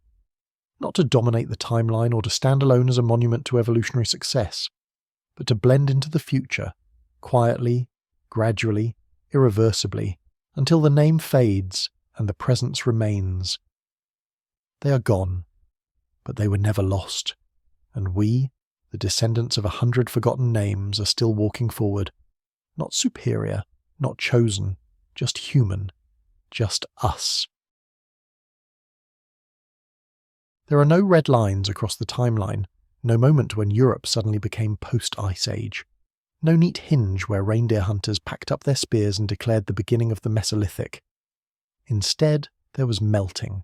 Slow, erratic, and uneven melting. There was a planet groaning back to warmth, ice retreating like a tide caught in reverse, and people who had never known a green Europe suddenly watching the trees come back. Between 12,000 and 8,000 years before the present, Homo sapiens across Europe lived through one of the most extreme ecological reboots in human history. Not because it happened overnight, but because it happened in every direction at once. Glaciers collapsed, sea levels surged, grasslands vanished, and the world reshaped itself, not around the humans, but beneath them. The age of mammoths, open tundra, and long-distance hunters was coming to an end, and a different kind of world was waking up. For many Paleolithic groups, the signals must have been unsettling. The herds that had once patterned their movements were thinning or migrating. Some vanished entirely. The vast plains that had once allowed high-visibility tracking became bogs, woodlands, and eventually dense forests. Seasonal rhythms shifted. Rivers changed course. Species that had been common, woolly rhinoceroses, giant elk, cave bears, slipped into absence, and in their place came red deer, wild boar, aurochs, and a new ecological tangle of predators, prey, and plant life. This wasn't just a change in climate, it was a change in strategy. The toolkit of the reindeer world, long fluted blades, wide area traps, seasonal megafauna drives, no longer matched the new terrain. Forests don't lend themselves to long throws or far-seeing hunts. They require listening, ambushing, adapting. And so, slowly, Homo sapiens began to shift. Not just their tools, but their expectations. We call this the transition from the Upper Paleolithic to the Mesolithic, not because the humans themselves marked it that way, but because archaeologists needed some kind of boundary to describe the difference in material remains. What we see is not a sudden replacement of cultures. We see continuity, with adaptation. Campsites that once held spear points now show microliths. Tiny flint blades hafted into wood or bone.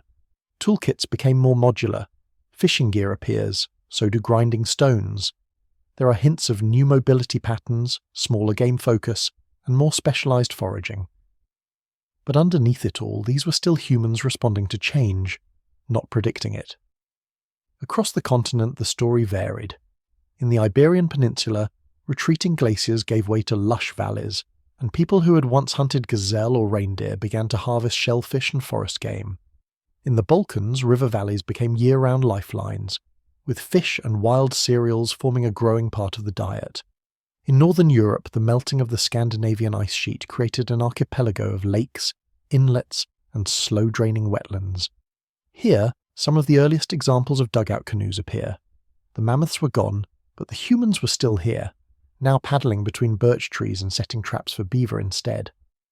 What we don't see, despite the old myths, is collapse. There is no evidence that the humans of post-glacial Europe lost their cognitive abilities, their social cohesion, or their capacity for symbolism. They simply adjusted, in some places slowly, in others with bursts of innovation, bone harpoons, fishing weirs, seasonal plant gathering.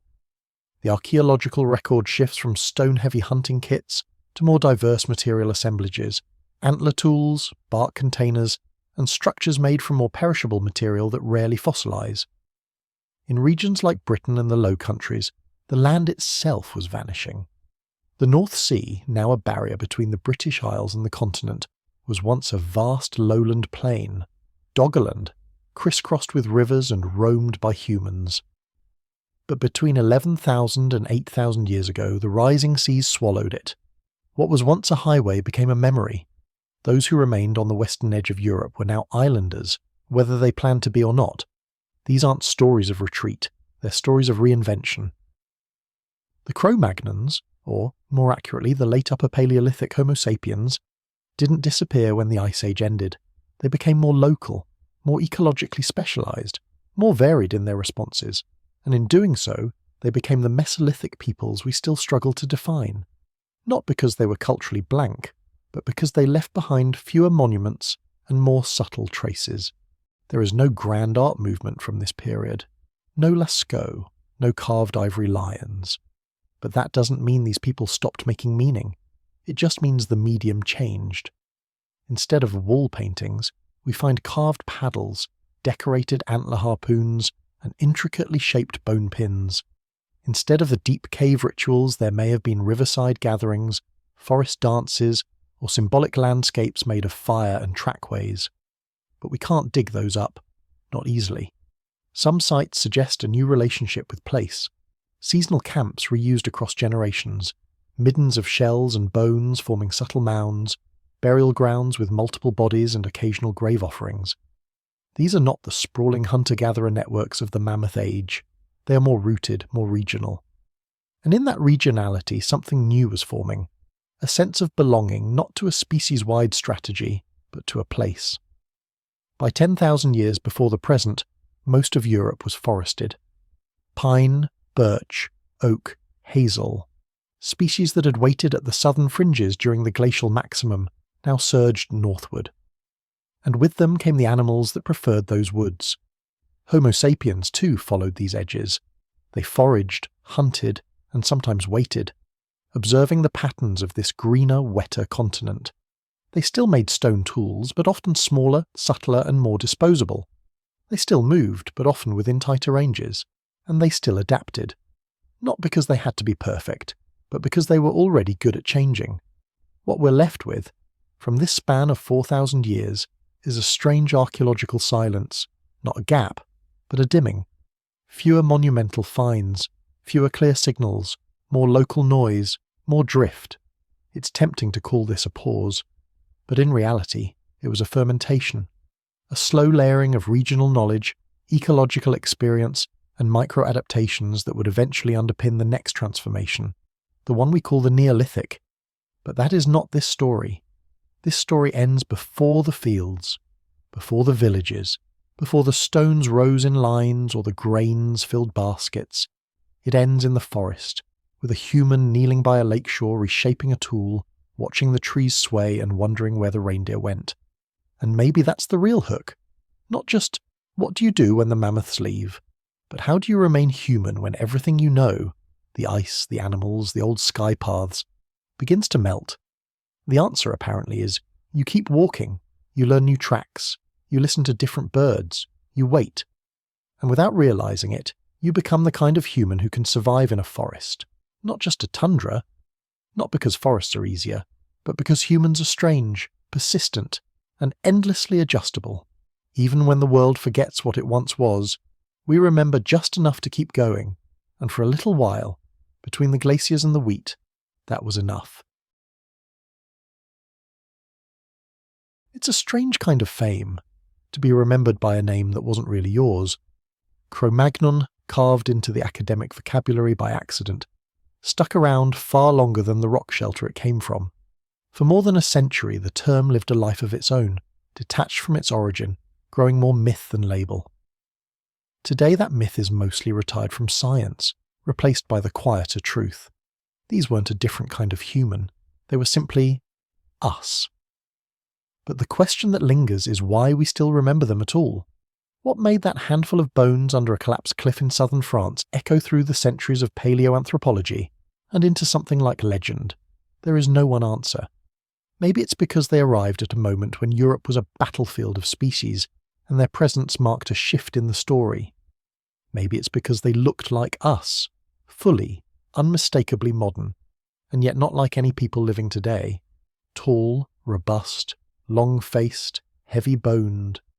Familiar, but not familial. A reminder that human evolution didn't end with us, but flowed through forms we no longer wear. Or maybe it's just that we needed a name, something to hold on to in the cold. In a period without writing, without nations, without gods that we can recognize, Cro-Magnon became shorthand for the first people we could almost talk to.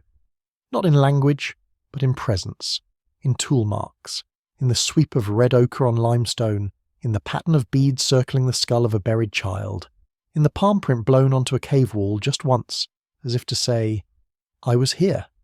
What we call Cro-Magnon was never a tribe or a culture. It wasn't a genetically distinct group. It wasn't a race, and it wasn't a species. It was a moment.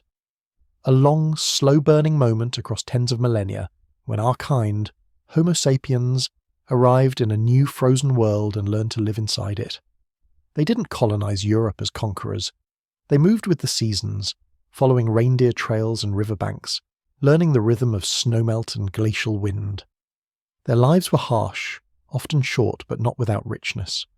The archaeological record is quiet, scattered and cautious, but it's not empty. It hums with decisions, with choices made again and again over generations. To sharpen this kind of blade, to use this kind of shelter, to bury this person with care, to mark this wall with a deer or a bison or nothing at all. The beauty of the Cro-Magnon story, if we can still call it that, is that it refuses to be just one thing. It's not just a story of arrival or survival or extinction. It's a web of crossings, anatomical, geographical and cognitive, from Africa to the Levant, from the steppes to the Pyrenees, from stone flake to fluted spear, from reactive survival to something approaching memory. Not every innovation came from them. Not every interaction ended well. But what endured was not a single breakthrough. It was continuity. That may be the hardest part for us to see. Because we like beginnings. We like to point to a moment and say, this is when it started. But the humans we once called Cro-Magnon weren't a beginning. They were part of a process that had already been unfolding for hundreds of thousands of years, and one that hasn't stopped. The genetics changed, yes. The languages, the tools, the stories. But beneath all of that is a shared thread of intention. The way we learn from each other. The way we carry knowledge that no single person could invent. The way we pass meaning through objects, places and gestures. These are not new. They are Ice Age old. We remember the handprints because they remind us of something we still do. We still reach out. We still press ourselves into the world and hope it leaves a mark. We still carve names into stone, not for others, but for ourselves, to insist, gently and often anonymously, that we were part of something bigger, that we stood in the dark with a torch and thought about what came before us, that we looked into the eyes of another species, another human, and wondered what they were thinking, that we stood beside a fire and noticed the wolf was no longer afraid, and then, maybe we held out our hand. Cro-Magnon didn't disappear. The bones stayed, the tools lingered, the genes merged. What vanished was the category, the false container we once used to describe them. We are left now with something softer, a name we no longer need for science, but still carry in the margins of curiosity. Cro-Magnon isn't in the taxonomy anymore, but it's in the story, not because they were different, but because they were the same. And perhaps that's the strangest part of all, that in the end we gave a name to our ancestors not to separate them, but to recognise them, to admit maybe that the cliffs of France were not so far from where we live now, that the cold they walked into is still in our bones, that the silence of deep caves is still where we go to think, and that we too leave behind things we don't fully understand, not for glory, not for permanence, just to say, as clearly as we can, with fingers splayed on stone, we were here. And as always, stay curious, stay calm. I'll see you in the next story.